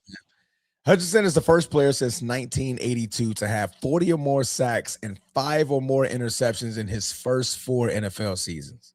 There you go. So not only do you got to look out for me hitting your quarterback, You gotta look at me taking from me. Got to look at from where I'm at in that coverage line too, because I'm about to pick it off too. Yeah, that's impressive. That's amazing. Highest ranking he got was 2. Lowest ranking was 8. Last year he was ranked 7th, so that's pretty good. At number 4, the could have been Baltimore Raven, right? Still Las Vegas Raider Max Crosby, sitting at number 4. Bruce, should he be a Raven? I'm okay with him not being a Raven. I'm okay with Trey Hendrickson. I'm all good with that. Obviously, we don't like the way the Ravens went about it. That wasn't honorable in terms of doing business the way they did that. It wasn't cool at all. But he's raw though. Max Crosby, he's legit, man. But he's coming off that knee. Yeah, we'll see what he is. But here's the thing, though. He never wanted to leave LA anyway, so right? Did he? Not LA, LV. That's Vegas. Right, LV, pardon me. So he's where he wanted to be all along. So hopefully they'll compensate him. Yeah. One exec said he's a bad mother. Shut your mouth. Right. I ain't talking about Shaft. I'm talking about Crosby. That's what he said. Versus the run, the pass, whatever. He's a pain in the ass to deal with all game. Right. Crosby has 69.5 sacks in 7 seasons, joining Greg Townsend at 107.5 and Howie Long, 84, as the only Ravens to surpass the 60 sack mark. Raider. What did I say? You said Ravens. I probably said it funny, but I could have sworn to say Raiders. Ravens. Okay, my bad. As the only Raiders to surpass the 60 sack mark since 1982. Awesome. All right. Now we get to the top 3. It's a little funky. For sure. Houston Texans on. They got 2 Texans on here. That's not fair. That's not cool at all. Will Anderson Jr. He's tough. Stud. He's tough. Beast. Oh. What more can you say about that kid, man? I don't know what you can say. He's just a beast. I mean, real talk. He is a beast. 30 sacks in 3 years, defensive rookie of the year, and all pro. There you go. He is credited for causing 43 incompletions in 2025, 6 more than any other rusher. You know what that means? That means dudes see him coming and they're trying to get rid of that thing. You're gonna go hit me. I don't want no more. I don't want to do more. Right. Anderson led all NFL players in pass rush wins off the edge last season. There you go. That's a lot. Yeah. Obviously, he cashed in $150 million 3-year extension, so he earned that money. Go keep it, my boy. Then we get to number 2. Number 2. You guys probably know this guy. Former Dallas Cowboy. One of my most viral videos on social media is credited to this man. Yeah. That is one only. The one. Micah Parsons. Micah Parsons, if you hear me loud and clear. Boy, we can't wait for you to come back. You're the heart and soul of this team, Micah. Mm-hmm. We need you, brother. Mm-hmm. We can only go so far without you. But with you, it's to the stars and beyond. What did Mufasa say on Lion King? Anything the light touches. Oh, yeah, he sure. Yeah. Anything like that. Micah, anytime you're on the field. This guy. That's it. Don't go on the sideline. That's the dark. That's the dark land. That's the darkness. You don't want to go over there, right? Don't go over there, son. You don't need to know what's over there. Right. But Micah Parsons sits at number 2. Obviously suffering the torn ACL in December. But honestly, if you watched any type of Green Bay game, even when he was with the Dallas Cowboys, you know you're messing with one of the most ferocious pass rushers in the NFL. Why I mark him? Parsons finished second in pass win rate, 24.6%, despite facing a double team 37.8% of the time. I have a high win percentage despite being double teamed. Yeah. 37.8%. A third of the game I'm being double teamed. Yeah. Gotta devote resources to that guy, man. Got to. Got to. Nearly 8% percentage points higher than the next closest player, who is Myles Garrett. Okay. I know he's your guy, right? Mm-hmm. Is he definitively better than Will Anderson Jr.? And Will Anderson Jr. is younger? Absolutely. Okay. I can line Micah Parsons up everywhere. Mhm. So Will, I'm primarily going to keep him on the edge. Okay. But Micah, I can move him. That's why I'll rank him higher. Mm-hmm. Will, I'm going to keep him on that left side. Like, yeah, you're going to stay on that left side. That's where he's great at. Mm-hmm. Micah's great. Left, right, middle, outside. I can put you anywhere, son.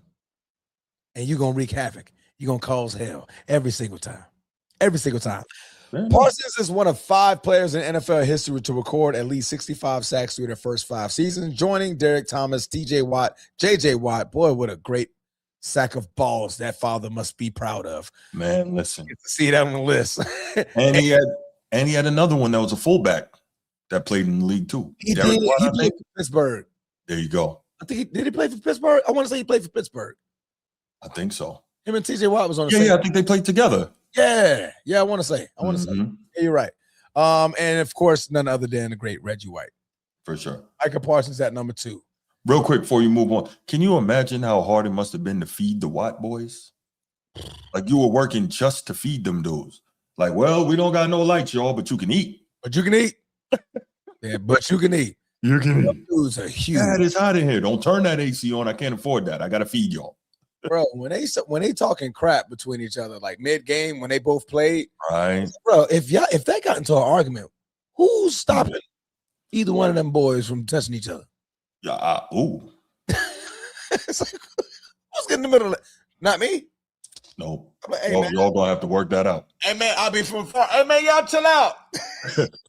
Hey, don't break my TV. Don't break my TV. For Hey, sure. man, chill out, man. No doubt. No Man, doubt. that's a great family right there. Yeah. Oh yeah. Number 1. I think we Last all know who year's this is. ranking was number 1. This year's ranking was number 1, and nobody ranked him lower than number 1. That is none other than, sorry, Sneed, former Cleveland Brown, record NFL holder, 23 sack, Myles Garrett, the new Los Angeles Ram. Them cheating mofos. Got the greatest freaking edge rusher in the game. Goodness. On that team, Myles Garrett. Bruce, what more can we say about the guy? I don't think there's anything else to like. We know how elite he is. Man, just so I love the quote here, right? Mm. Quote: He's seen every type of help an offense can give. Slide to him, chips from tight ends and running backs, only run plays away from him, and he has a game plan or counter for all of it. Unquote. A separate NFL coordinator said, quote, from a mental standpoint, it's really impressive. He went away, buddy. Huh. Okay, there we go. Can you hear me? Yeah, there you go. Okay. So I think that's what's incredible is that a lot of times when you see someone who's such an elite athlete, especially unfortunately black players, they don't reference the cerebral portion of the game. So when you hear them say from a mental standpoint, because we all know what a freak of nature the guy is, he's another one that's jumping out of 5 feet of water onto the side of the pool, which is, I can't even imagine it. But but when you talk about, they say from the mental standpoint, which is saying he understands coverages, he understands blocking schemes, he can read offensive, formations, he studies the tape. So I love when they say from a mental standpoint, it's really impressive. So man, look, monster. Is that fair? Absolute monster. There's mythical stories about dinosaurs Godzilla. Mm-hmm. There should be a book about Myles Garrett. Mm-hmm. Cleveland Browns were straight trash. I'm talking from top to bottom, from the ownership all the way down. But there was one bright spot on that team that could never go wrong. Mm-hmm. That was Myles Garrett in that defense. Despite them being down, and I'm just throwing out a number here, they were probably down 90% of the entire season. They were down a lot. Down a lot, right? Right. That means you can run the football more. Correct. And still, Myles Garrett records 23 sacks on your quarterback. Right. What do I do with those numbers?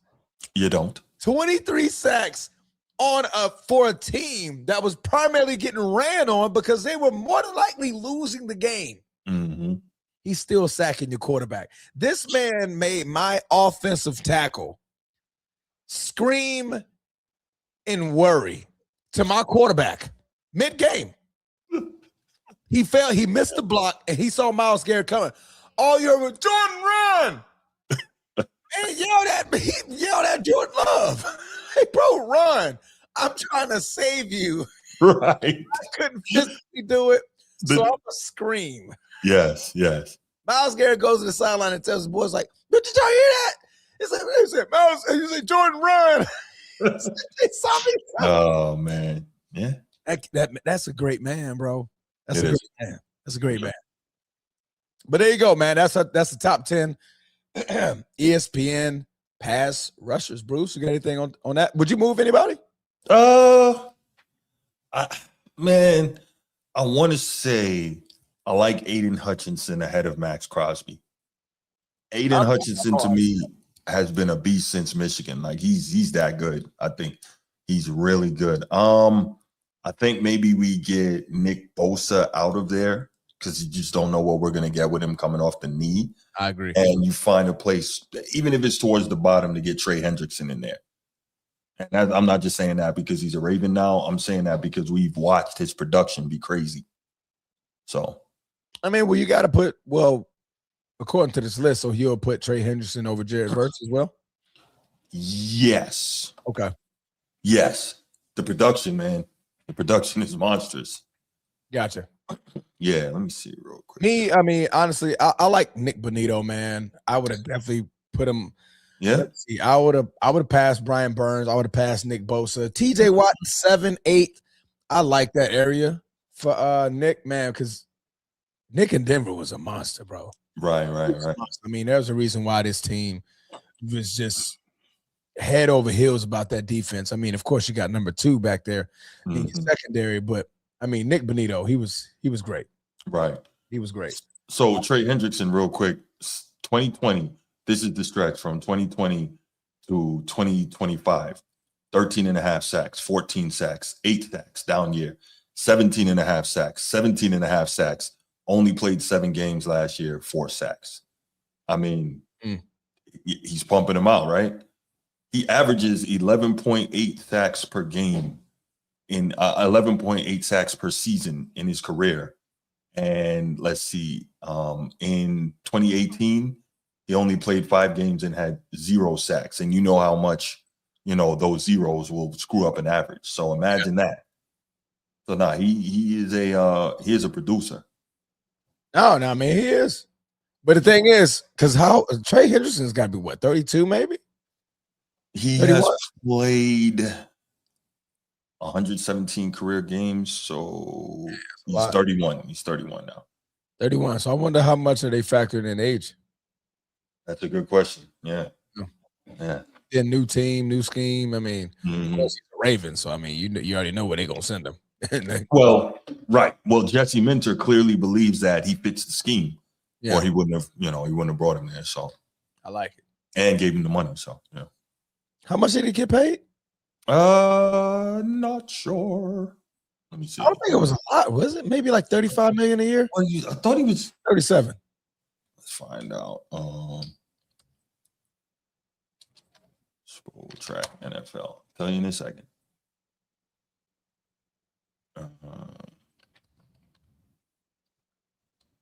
Meanwhile, we'll open up the phone lines if you guys want to Yeah, call. my bad, man. No, I got you. I appreciate you.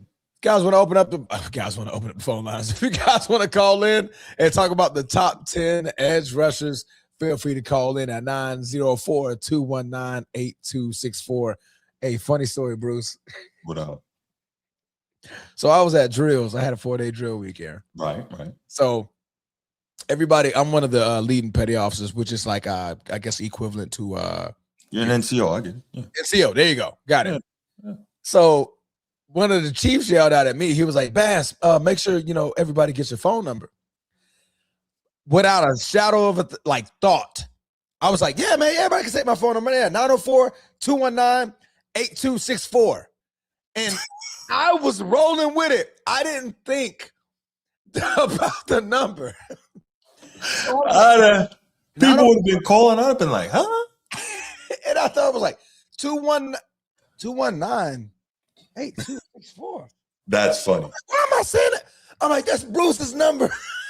It's the Format Podcast. It was about 70 people too. I'm like, yo, everybody take that number out. My bad. 248. I was like, That's funny. Killed me. Like, who are all these people texting my phone? Talk about this is this such and such. Yeah, I'd have been like, huh? Yeah, I'd be like, yeah, just hit the like and subscribe. Thanks for watching. This is like and subscribe. I don't care what you Like, say. who? What? Yeah, that's what happened, man. That was gonna be hilarious. That is funny. So looks like Trey Hendrickson, is making 15 mil this year. 15 mil this year. Yeah. 13, about 18 mil next year. And so since he took on some of that contract, I guess 2028 is where there's big money though. 2028, his base salary is 26.5 mil. He may not get there though. You know how they do in football. be about 34. They're gonna move And on. then 25.5 mil in 2029. You got some signing bonuses stuff that maybe they'll rearrange the money. You know how they do. Yeah. Okay. Yeah. Contract. Yeah. That's All fine. right. Well, let's go ahead and let's move to the final topic. And that is, we got another NFL list for y'all because we love those. And, we're getting closer and closer. You know what, man? Before we Yes, start sir. this, Mhm. boy, as much as y'all get on here about when we have topics of he who shall not be named, Mhm. this NFL season, y'all better not piss me off. I'm talking to you viewers. Mhm. All of you, don't piss me off Mhm. and only show up because of the Mhm. who shall not be named topic. Y'all better get ready to get grimy and greasy when it comes to NFL season. Because we've been waiting a long time. Mhm. I feel like it's been 16 years since we've seen It it. feels like it's been 16 years. It's been a long for sure. time. So show up, hit the like button, and tell your friends. Yes. Tune in. Because we talking that talk. Y'all know we get to it with this football, man. College and pro. Y'all know what it is. Let's go. All right. Should we start a league? We should start a league. I mean, if we want to. I don't play fantasy. Oh, okay. Well, you can fantasize about playing it. I'm too lazy. All right. The top 10 wideouts. And there are a number of honorable mentions on this list. So here's the honorable mentions: Malik Neighbors, Mike Evans, Zay Flowers, Tyreek Hill, Drake London, Jameson Williams. Also receiving votes: Alec Pierce, T. Higgins, DK Metcalf, Terry McLaurin, Garrett Wilson, Devontae Smith, Ladd McConkey, Brian Thomas Jr., Jalen Waddle, Chris Olave. Boy, those Ohio State boys. Damn. A number of Ohio State boys, right? Yes. Just in the also receiving votes, who's that? McLaurin, Garrett Wilson, Chris Olave. There you go. Yep. Ladd McConkey, that's Georgia. Mm-hmm. Jalen Waddle, that's Bama. So Bama got a couple. Devontae Smith. LSU got a few too. Who's LSU? Malik Neighbors is LSU. Ohio State. Jamar Chase, LSU. Justin Jefferson, LSU. Oh, I'm my bad. I'm looking at okay. even votes. My bad. You meant the whole honorable mention list. My bad. I stand corrected. All right. So let's go honor. So we did the honorable mentions. All right, let's start at number 10. Number 17. When you're in the red zone, throw it to him. Because Kyron the Siren, go Irish, might fumble. First and goal, don't matter. Throw it to him. First and 1 at the goal line. You can have Marshawn Lynch in the back. Russell Wilson, you can throw it to 17. It's okay. You're stupid. You're stupid. Hey, but look, Kyron the Siren, go Irish. He made up for his early season foibles. Yeah, but still, you got Devontae Adams. Throw it to him. Throw that fade, bro. Right to the corner. Throw it fade. Right to the corner. Yes. All right. Devontae. Well, Ed Dog, he only had, I think, 2 fumbles last year. So they were just so early. Yeah, and one of them cost the game, and you know, Sean McVay does not play. I think it was a San Fran game. Yeah, he didn't. So he was like, okay, all right. It's gonna be about 6-7 games before you get anything in the red zone again. You know, you put him in the doghouse. But yeah, Devontae Adams, not quite the physical specimen he once was, but still elite hands, and you know, he's big in the red zone. Absolutely. Stafford threw 14 touchdowns to Adams. 14. And Devontae Adams is on the downside of his career. 14 touchdowns. Yes. He's the oldest receiver on this list. By a long shot. By 4 years. Mm-hmm. If you exclude Mike Evans, but he's on the honorable mention list. But 4 years, everybody else is elder. Continue. Yeah. Number 9, AJ Brown. The newly minted New England Patriot. You got Drake May a weapon. You got him a real number 1. Huh? He has 2 weapons now. Who's his other weapon? My kid from Green Bay. I'm losing his name right now. It's not Dobbs. Yes, Dobbs. Romeo Dobbs. There you go. I thought Dobbs was back in Green Bay. Romeo Dobbs went to New England. Okay. He went to New England like I want to say 2 to 3 weeks before AJ Brown got there. They are trying to make sure, because they know they're going to have a nightmare schedule this year. Yeah. So they're not going to be able to feast on the little sisters of the poor again. So they're making sure that Drake May has weapons. What you call them? You never heard that before? No. The little sisters of the poor. The little sisters of the poor. Yeah, it's a thing. Look that up, I swear. What? Yeah, like when you play against a team that's really, really weak or really, really bad, you call them like little sisters of the poor. Let me look that up. Little sisters of the poor. I don't make this stuff up, man. One, I can't spell poor wrong. I spell it like poor. Oh, like pour some water. It's a Catholic religious order founded in 1839 by Saint Jean Jugan in France. Mm-hmm. But yeah, that's what they say when somebody's like a team is really weak or not good. They call them little sisters of the poor. Wow. Yeah, it's a thing. Do we bring up some freaking things to say in sports? Yeah, for real.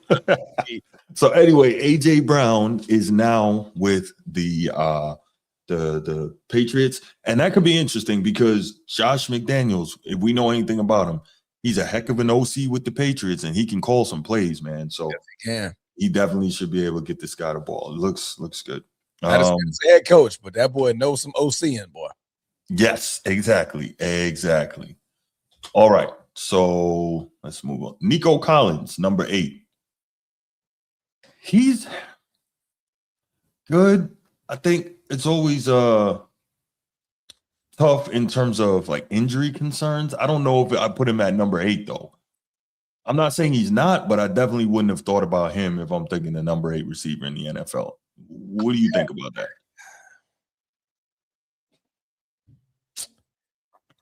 When Nico Collins is in the game, how great does he impact and change the game for CJ Stroud?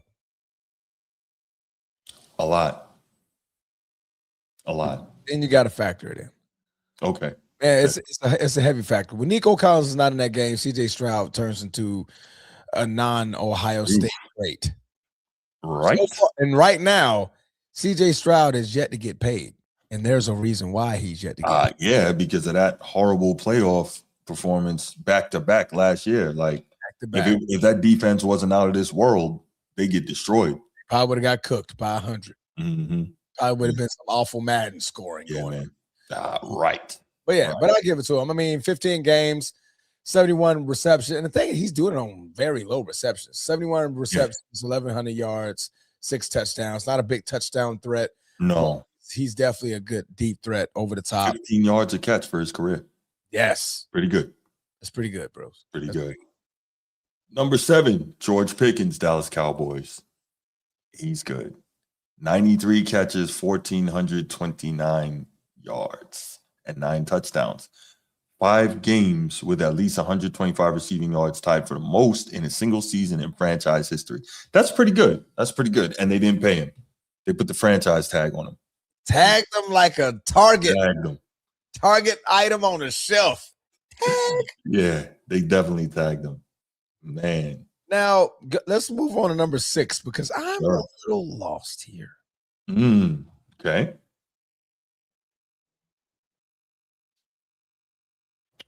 1,077 yards and 3 touchdowns.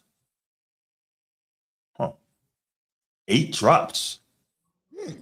That's the number that I wanted you to highlight for sure, sir. Yeesh. And he's ranked ahead Of George Pickens. Correct. Hey. It's not like, I mean, you know, George Pickens is 2 years younger than CeeDee Lamb. Mm-hmm. So it's not like, you know, it's only downhill for CeeDee Lamb. I mean, for Pickens here. But I mean, looking at, let me put these guys side by side because I don't want to mix these numbers up here. So 137 targets is what George Pickens got, 1,400 yards. Right.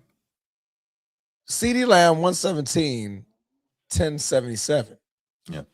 3 touchdowns for CeeDee Lamb, 9 touchdowns for George Pickens. That's weird. I'm trying to understand why the math ain't mathing for me on how he's high on the list. Some of it, when these people make these votes, is just, you know, their personal feelings about that player, not necessarily reflective of what they did or didn't do that prior season.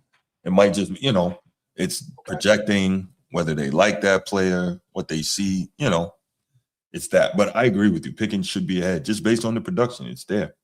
And they're on the same team. Yeah, but also people are going to argue Pickens was just trying to get paid. That's fair. Contract year, you know how that goes. That's fair. Mm-hmm. That's fair. Now you don't have to expect it again because he's about to ball out because he wants to get from under that tag. Mm-hmm. So, yeah. Yeah, and if you try to tag him again, boy, it's going to be brutal on the cap. Man is already he's already held off the field and on the field in some cases. I know, right? Don't mess with that bulldog, boy. That's one bulldog you want to leave alone. Mm-hmm. All right. Number 5, Amon-Ra St. Brown. Explain why he's your favorite, Bruce. He's not my favorite. He's your favorite receiver on this list. Why? He's not my favorite receiver on this list. He's your number 1 receiver on this list. Why, Bruce? He's a damn Trojan transformer. Oh, He was committed to Notre Dame and he backed out and went to USC transformer. No. Challenge on the play. Challenge. Throw the challenge flag. Oh, no. Tell him how you really feel, Bruce. That's how I feel. Oh, no. But boy, he's a heck of a player. One hell of a player. I'll never like him because of that. One hell of a player. I mean, the fact that I think Aiden Hutchinson was ranked number 5 on the edge rushers list, right? Yes. And look what Amon-Ra St. Brown is. That is interesting. They're in my division, Bruce. I can't stand it. It's not fun over here. Our division is becoming the toughest division. It is. I was talking to my other homeboy about that the other day. It is. That's a very tough division. Bears, Packers, Lions. All of us good. Vikings. Yeah. But I mean, the Vikings. If the Vikings can figure out the quarterback spot, they'd be literally a quarterback away. They'd be right back in business. One of the best defensive coordinators, one of the best wide receiver combinations. They got a decent running back. Mm-hmm. They just need a quarterback. That's it. They're going to see what they got with Kyler Murray. Mm-hmm. You know, Michael Parsons doesn't send that man into the shadow realm, but they can figure him out, man. Oh, Michael gonna lay that kid out. Okay. Gonna lay that kid out. You better run, Kyler, run. Mm-hmm.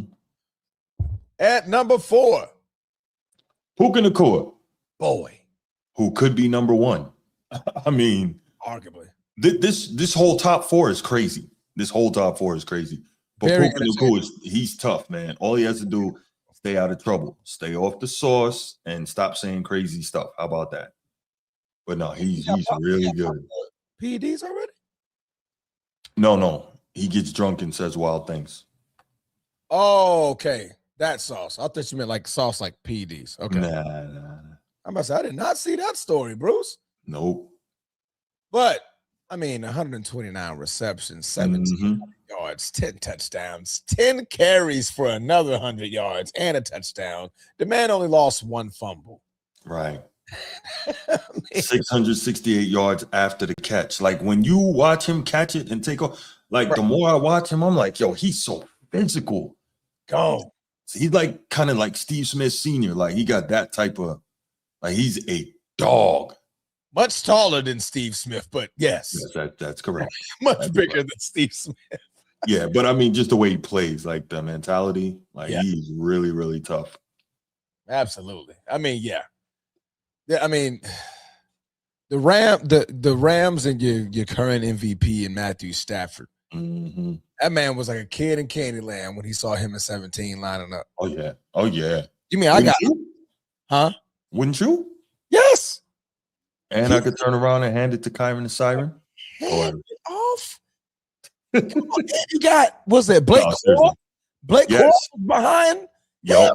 And now your defense can give you the ball back. This ain't fair, man. This ain't fair, bro. Well, the Rams had to do something. They have the champs in their division. So they had to, you can't rest on your laurels, right? Man, lightning ain't gonna strike twice, man. Sam darn goat wasn't making it back. Ronald McDonald. He wasn't making it back, man. Come on, bro.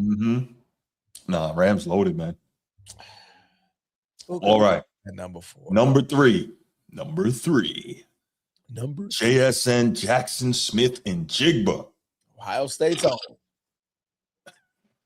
44% of his team's receiving yards in 2025. Damn. 1,793 receiving yards, led the league. Monster. Damn. Yeah. Another Ohio State guy. Another highest player share since Brandon Marshall in 2012 at 46%. Yeah. That's amazing. I mean, that's another kid that's just always open somehow. Yeah. You know what I mean? You can send him everything your way. Your safety isn't close enough, but he's also not deep enough. Then the corner's just not physical enough. And JSN is coming right across the middle. You're like, what? Who left him open? If not Matthew Stafford, if Sam Darnold gets a little time, all he got to do is close his eyes and throw it in his direction. Yeah. Yeah, for real. That could is, man. JSN last season became the 4th player ever to lead the NFL in receiving yards and win the Super Bowl in the same season. Drew Pearson, 77 Cowboys, Jerry Rice, 89 and 94 49ers, and Cooper Kupp, 2021 Rams. Good company. That is great company, man. Yeah, JSN is tough, man. All right, number 2, Justin Jefferson. Triple J. Double J. I said Triple J. I didn't, when I thought about this list before I actually went through the list, I didn't think about it with him being that high. But then I realized because of, the quarterback issues in Minnesota kind of, had me not thinking about him. But, yeah, he's a problem. You think? Yeah. Jefferson's 8,480 receiving yards are the most for any player in his first 6 seasons in NFL history. His 6 straight 1,000-yard campaigns tie Randy Moss for second in franchise history. Chris Carter is first with 8. Chris Carter was nasty. Nasty. Do you see his hands? How he's able to take his thumb and like make it all the way straight? Oh, really? He has a drill.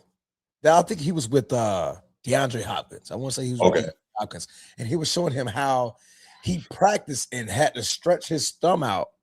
Wow. And grip the ball like one hand grip the ball so he could never drop it. Damn. Like it's like some weird way. So like you know how naturally you can make like an L. His joint like comes out like super wide, bro. Pause. No. I got you. Yeah. Yeah, he had, let me see. Chris Carter had a year where he had, I guess what he felt was too many drops or fumbles or whatever. I think it was like and 2. then that's when he started going crazy with that drill. I know what you're talking about.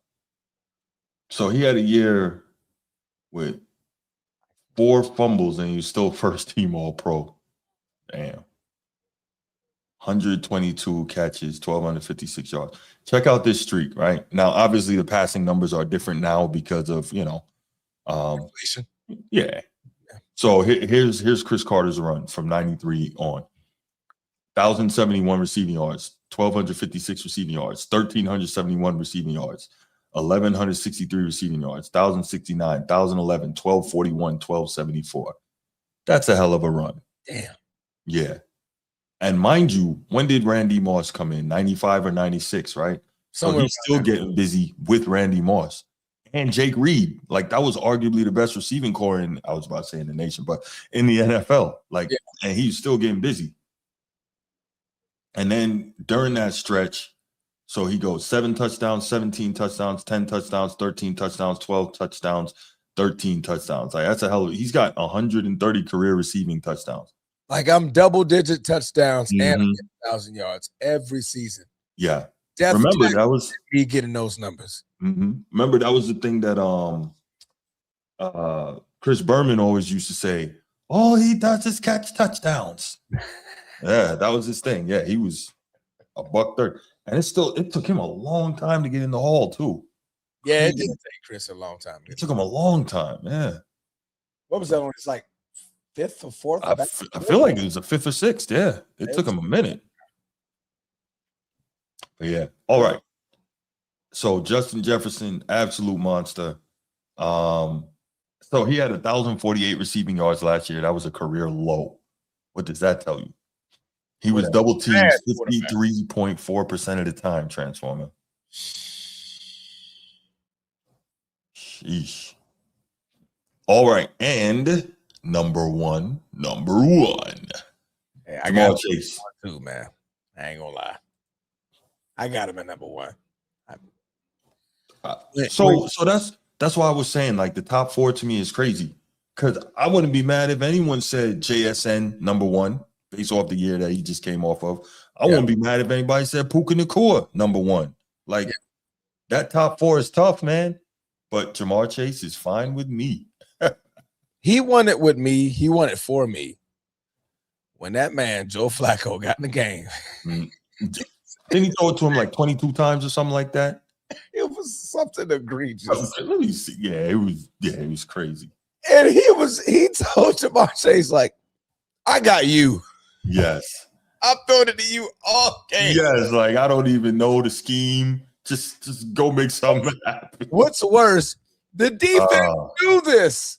Knew it. Still couldn't stop that man. Knew it. Yeah. Bro, that's a different level of greatness, bro. Yeah. That's a different level of greatness.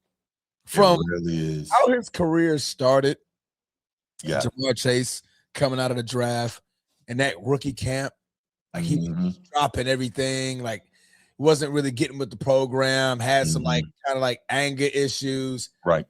So where that man at now? Yeah, man. I definitely wouldn't have thought I saw him based on those reports. Yeah. Like they say he was terrible in training camp. Yeah. Excuse me. So it was a game against Pittsburgh. Yeah. He won 33-31. He was targeted 23 times. 23 times. 16 catches for $161. How many passing attempts? Oh, I don't even know. I'm looking at Jamar Chase. Yeah. I'm looking at that. Over half, bro. Let's see. I'm throwing a ball all game. Yeah, you stupid. Let me see. Okay.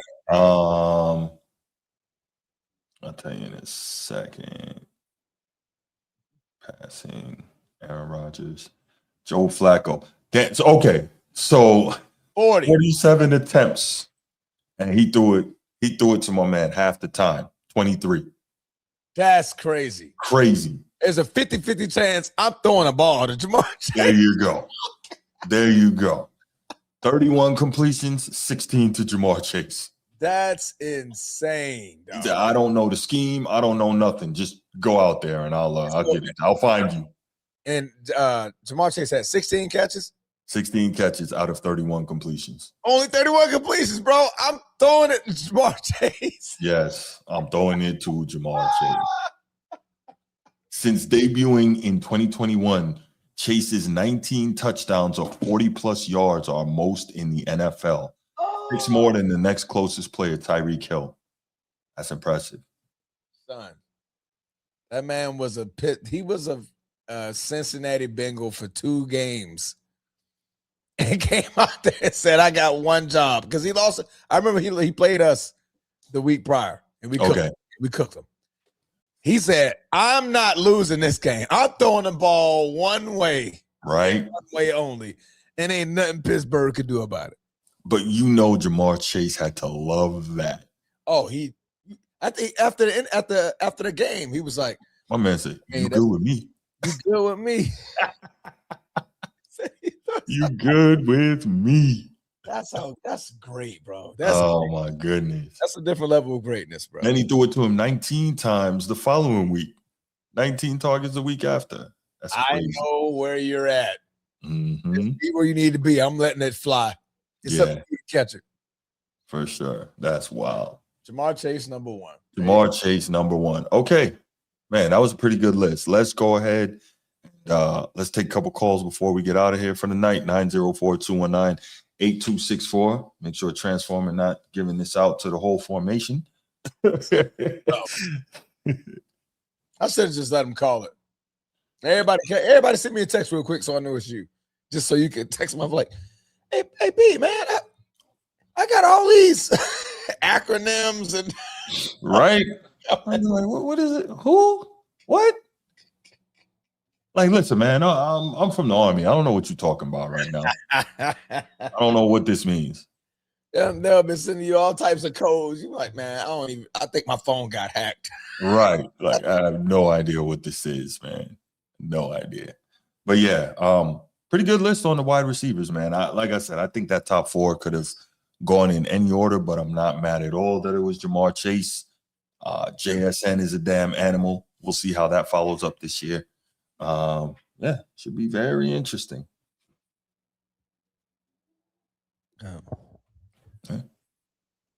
Ed Dog, she ain't finna come in here and talk about how JSN should be over JJ because he was dog water. I don't think Justin Jefferson was dog water, bro.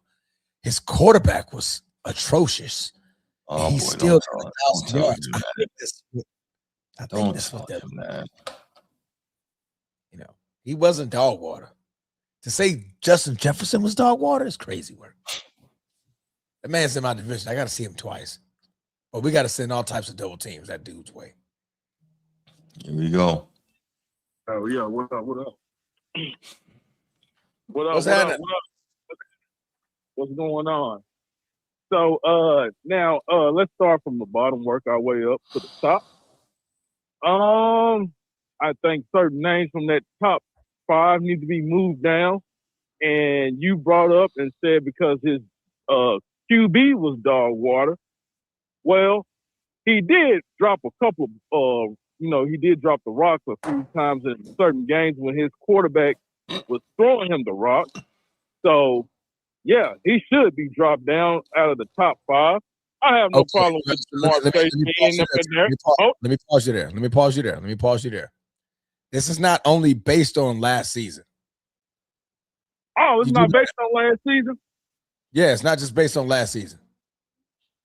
Oh, when was it? When is it based on? Or are they just going off for? Are you like them as a player?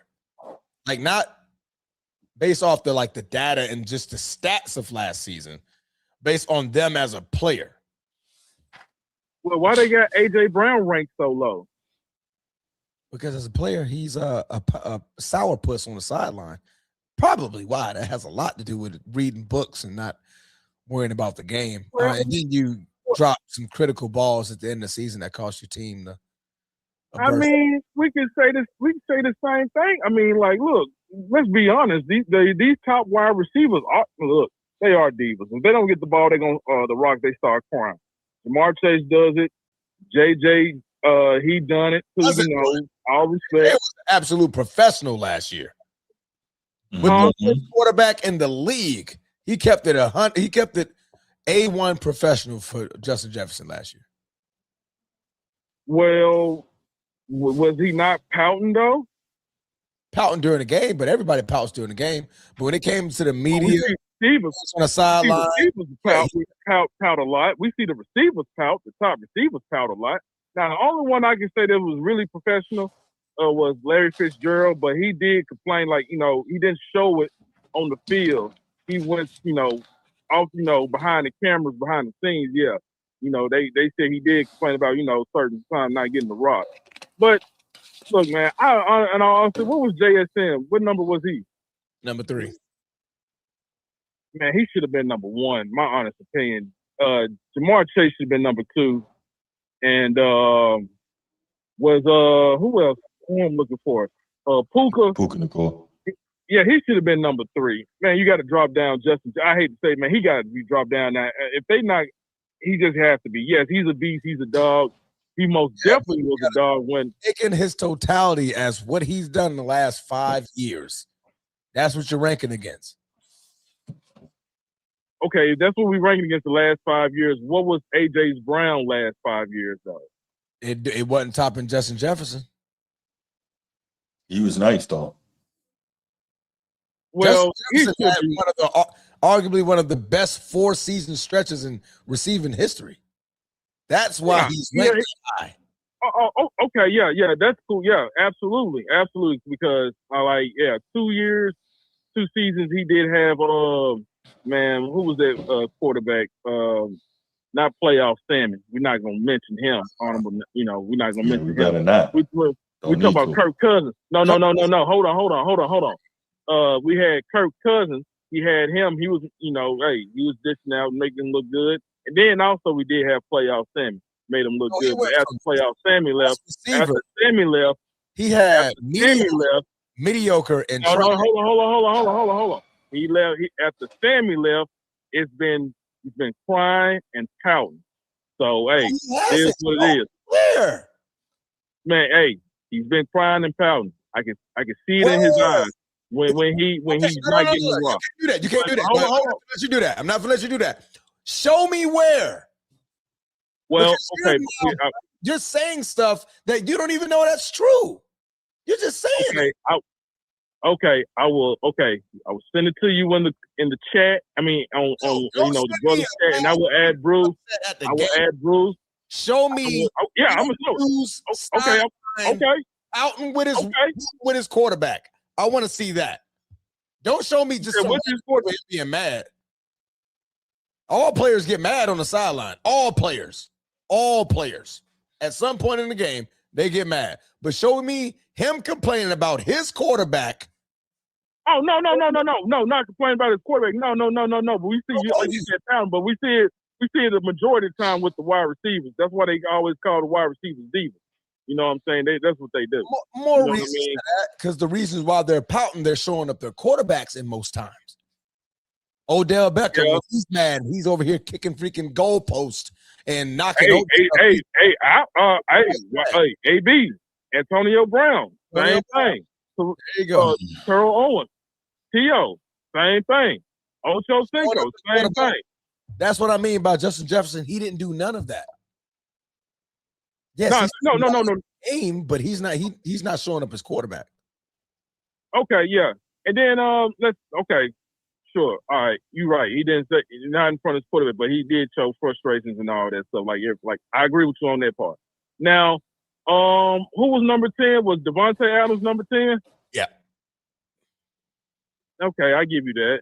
But Mike Evans, he should have been in there, but I get it, injuries and everything like that. But I think that he's going to be useful as a red zone target when he's going to the 49ers. He's not in there, then he is a 49er. He is a 49er. Yeah. That's what I'm saying with the 49ers. That's what I'm saying with the 49ers. Going to be good for Brock Purdy. Yeah. And then Malik Neighbors, I heard he got injured again during the off season. So ain't no telling when he's going to be fully recovered coming back. I don't know what. I mean, did the Miami Dolphins cut Tyreek Hill? Yes. Is he a free agent now? Yes. Yeah, he is a free agent. That is right. Yeah, he's a free agent. And they traded Jalen Waddle. Jalen Waddle's gone too. Raiders, right? Yeah, I think so. No, he went to the Broncos. Broncos. Yeah, he went to the Broncos. Yeah, but honestly, they honestly got 2 number 2s over there. Who's really the number 1 for the Broncos? Because what's that kid name? I forgot his name. I know his last name started with a C. Yeah, he's not a number 1. Yeah, he's not a number 1. I know that DK, he should be he's our number 1. Then we got picked up Michael Pittman Jr. When he was with the coach. He really honestly was not a number 1. Nope. That's why they let him go, because of Pierce. They got Pierce. He showed you he can be a number 1. Yeah, that boy stud too. Nico Collins, I would think he should have been ranked higher, but of course the concussions and the injuries kept him lower. So I agree with you on that, Bruce. That's when I said you was finally cooking something besides cooking water. So I agree with you on that. Go ahead. But let's see, who else was in this list? Who else I'm forgetting? Who else I'm forgetting? So we already said Jamar Chase. We already said Justin Jefferson. We already said AJ, Nico, Amon St. Brown, and George Pickens. I do like, Amon St. Brown. Yeah, he's a good one. Yeah, he's good. Bruce, you do know that his brother did play for Notre Dame. I know that. He knows that. Oh, okay. Even though, I'm just saying, you got to. But it hurts him worse that the better brother. Yeah, Amon is a way better brother. Absolutely. Equanimous St. Brown played for Notre Dame. That's correct. Yeah. Let's see. Why do you have to bring that? What was the point of bringing that up? Bruce, we got to keep going. Let's keep going. Yeah, keep going. Okay, CD Lamb. He was ranked there, right? Was CD Lamb in the list? 7. 6. Pickens was 7. Oh, okay. And then last but not least, I say George Pickens. Hey, yo, man, look, for them to franchise tag you, bro, like, hey, man, you better, man, hey. Oh, I hate it, but I think we hit franchise for $27 million or something like that. Yeah, you got a franchise tag. Did you get paid whatever like the highest of the salaries of the season, like that year? But if he gets hurt, he don't get none of this money, right? No, he gets that 27. You get your tag money. You just don't get a guaranteed contract. Man, look, man, he better. I don't know what he's gonna do in training camp, but we'll see. Hopefully it works out for him, man. Hopefully it does. But that's all I got, bro, man. Let's get the like and subscribe up for the fellas. And y'all have a good one, man. You be you. I love you. Bruce, you be you as well, brother. All right, man. Appreciate the call, bro. Water. All right, brother. All right. Water. Why you had to bring up Notre Dame, though? What was that for? Stranger danger. Hello, what's up? What's going on, man? Rosie. Hi, Mike List. I got from the top down. I got Puka Nicole 1. It's my opinion. That's how I'm going. Man, go ahead with your list, man. Puka 1, right? Jamar Chase, JSN, Jefferson for the Vikings. He would have been higher, but he had a stinker last year, but he had no quarterback, so he gets a little grace. Okay, you're going to be surprised at 5 now. I got 5. I got, truthfully, might be crazy, might be tripping, but I'm going to go ahead and say it. Got Zay Flowers at 5. I knew it. Look at Bruce. Yeah, all right, really? No, I got Zay at 10 though, but I ain't got him at 5. Raven had to be on there, bro. Huh? At 5? Yes. Zay Flowers at 5. Yes. And Rashad Bateman at 6. So I got to fucking with y'all. All right. I got the okay. I'm just fooling with. Let me stop playing. Then I got T. Higgins at 5. Okay, all right. Now we being for real. Okay. Okay. I got, surprisingly, C.D. Lamb at 6. Okay. Okay. At 7. What's my guy name? Oh. What team? At 7. You won't be surprised by this, bro. DK Metcalf at 7. At 7 over George Pickens? Hold up, George. Hold on now. I was gonna go George Pickens at 8. Okay. Okay. I got motherfucking so at aggressive. 9. So aggressive. I gotta do it, man. I gotta pick my guy at 9. I gotta pick Zay at 9. You don't have to. No, he's the ninth best in the league. No, he's not. You didn't have to do that. Listen, brother. Mentioned Amon-Ra St. Brown at all. Oh shit! I forgot about Omar St. Oh god damn it! Well, I got him. I got St. Brown at 11. This is my list, bro. What I'm saying is, I get it's your list, but it doesn't always have to have a Raven. Nah, it's gonna have a Raven. It's gonna have a Raven. He's the first. Zay Flowers is this top 10 receiver in his league, man. No, he's very good, but he's not a top 10 receiver in the league. But it's your list. Yeah, okay. Let me get out because you sound sleepy. At 10, I go St. Brown at 10. Zay got to get in there now. Let me say this. Excuse me. Honorable mention. Mm-hmm. Let's go something. Boy from Denver, the 6'5" guy. Okay. Honorable mention. Hey, Stephon Diggs, honorable mention, bro. Hey, the kid from Minnesota, the second at number 2. Nah, I'm good with that. I'm good with Jordan Addison at honorable mention. Not Stephon Diggs anymore, though. In my opinion, this is your list. He didn't do a lot. Honorable mention, Ricky Purcell from San Francisco. Who? Okay. Ricky Pearsall. Okay.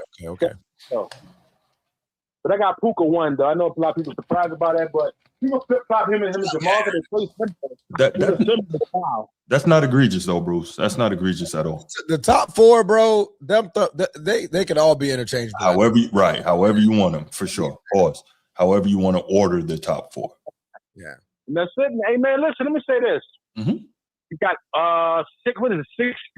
59 days to kick off. Hall of Fame game is the 6th, 2 days before my birthday. Counting down. And we are here, man. We're counting down, man. Count down. Hey, man, I think they should make Sundays, the opener of football season, a damn national holiday. Agreed. Not mad at that. Not mad at that. Super Bowl national holiday number 2. There you go. Yeah, I like that. Hey, man. Hey, Bruce, WNBA playoffs, man. We got to get some more of this WNBA talk. It's going to be really good, man.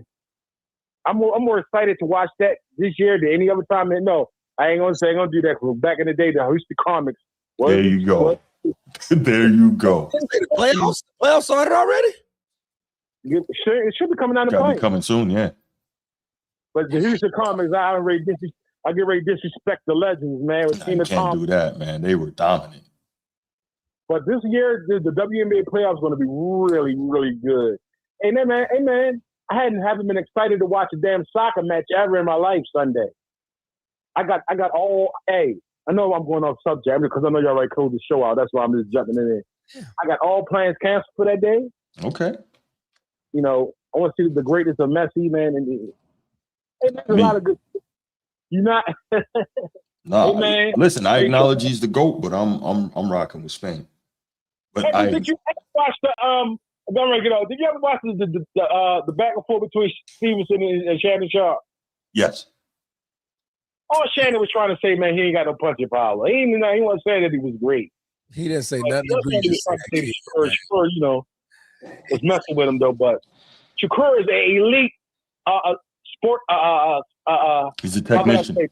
He's a defender as well. Yeah, he's a joy to watch. I don't know what Shannon Sharp was talking about. No, Shannon. No, great. I agree, but think about this, Bruce, right? You know boxing, right? A lot of people, and Shannon said it, like the casual boxing fan watches to see people get beat up, watches to see, you know, a fight, a knockout power, or 2 guys really engaging and standing. Think about it. Why do you think Arturo Gatti, Mickey Ward 1 is regarded as one of the greatest fights?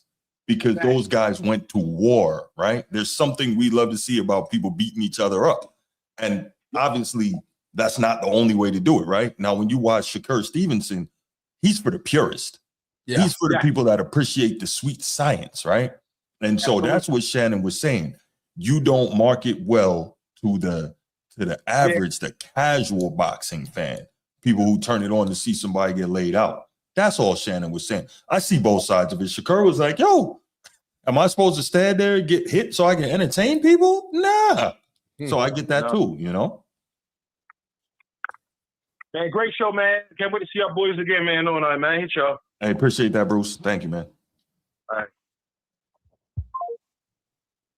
All right. We are going to call it right there. Transform. You got anything on the way out, man? Just say stay tuned. Stay tuned. Stay tuned. I have a segment that I'm preparing for. Ooh. Of all segments. Can't wait. Young disciple, Brucey. I'm gonna need y'all to show up for this one. Matter of fact, I need to have y'all be one of the first ones to call in. Both flags will be ready. Oh boy. Need y'all to call in. Now I ain't gonna say that's a good reason why you need to call in. Let me go ahead and nip that in the bud right now. Ooh. It's gonna be some good, some bad, some ugly herbal. Okay. All right. But stay tuned in. I'm prepared for it. Stay tuned. All right. Alhamdulillah. Well, listen, y'all stay tuned. Wait for the announcement because Transformer got something in the pot cooking up for us. Mm-hmm. So thank you for being here tonight. Thank you for your engagement in chat. Thank you for your calls. If you're watching on the replay, we appreciate you as well. Make sure you guys are liking, sharing, subscribing, hyping, doing all the stuff, trying to get to 10,000 subs by the end of the year. And we know we can do it with your help. And that's it. We out. Peace.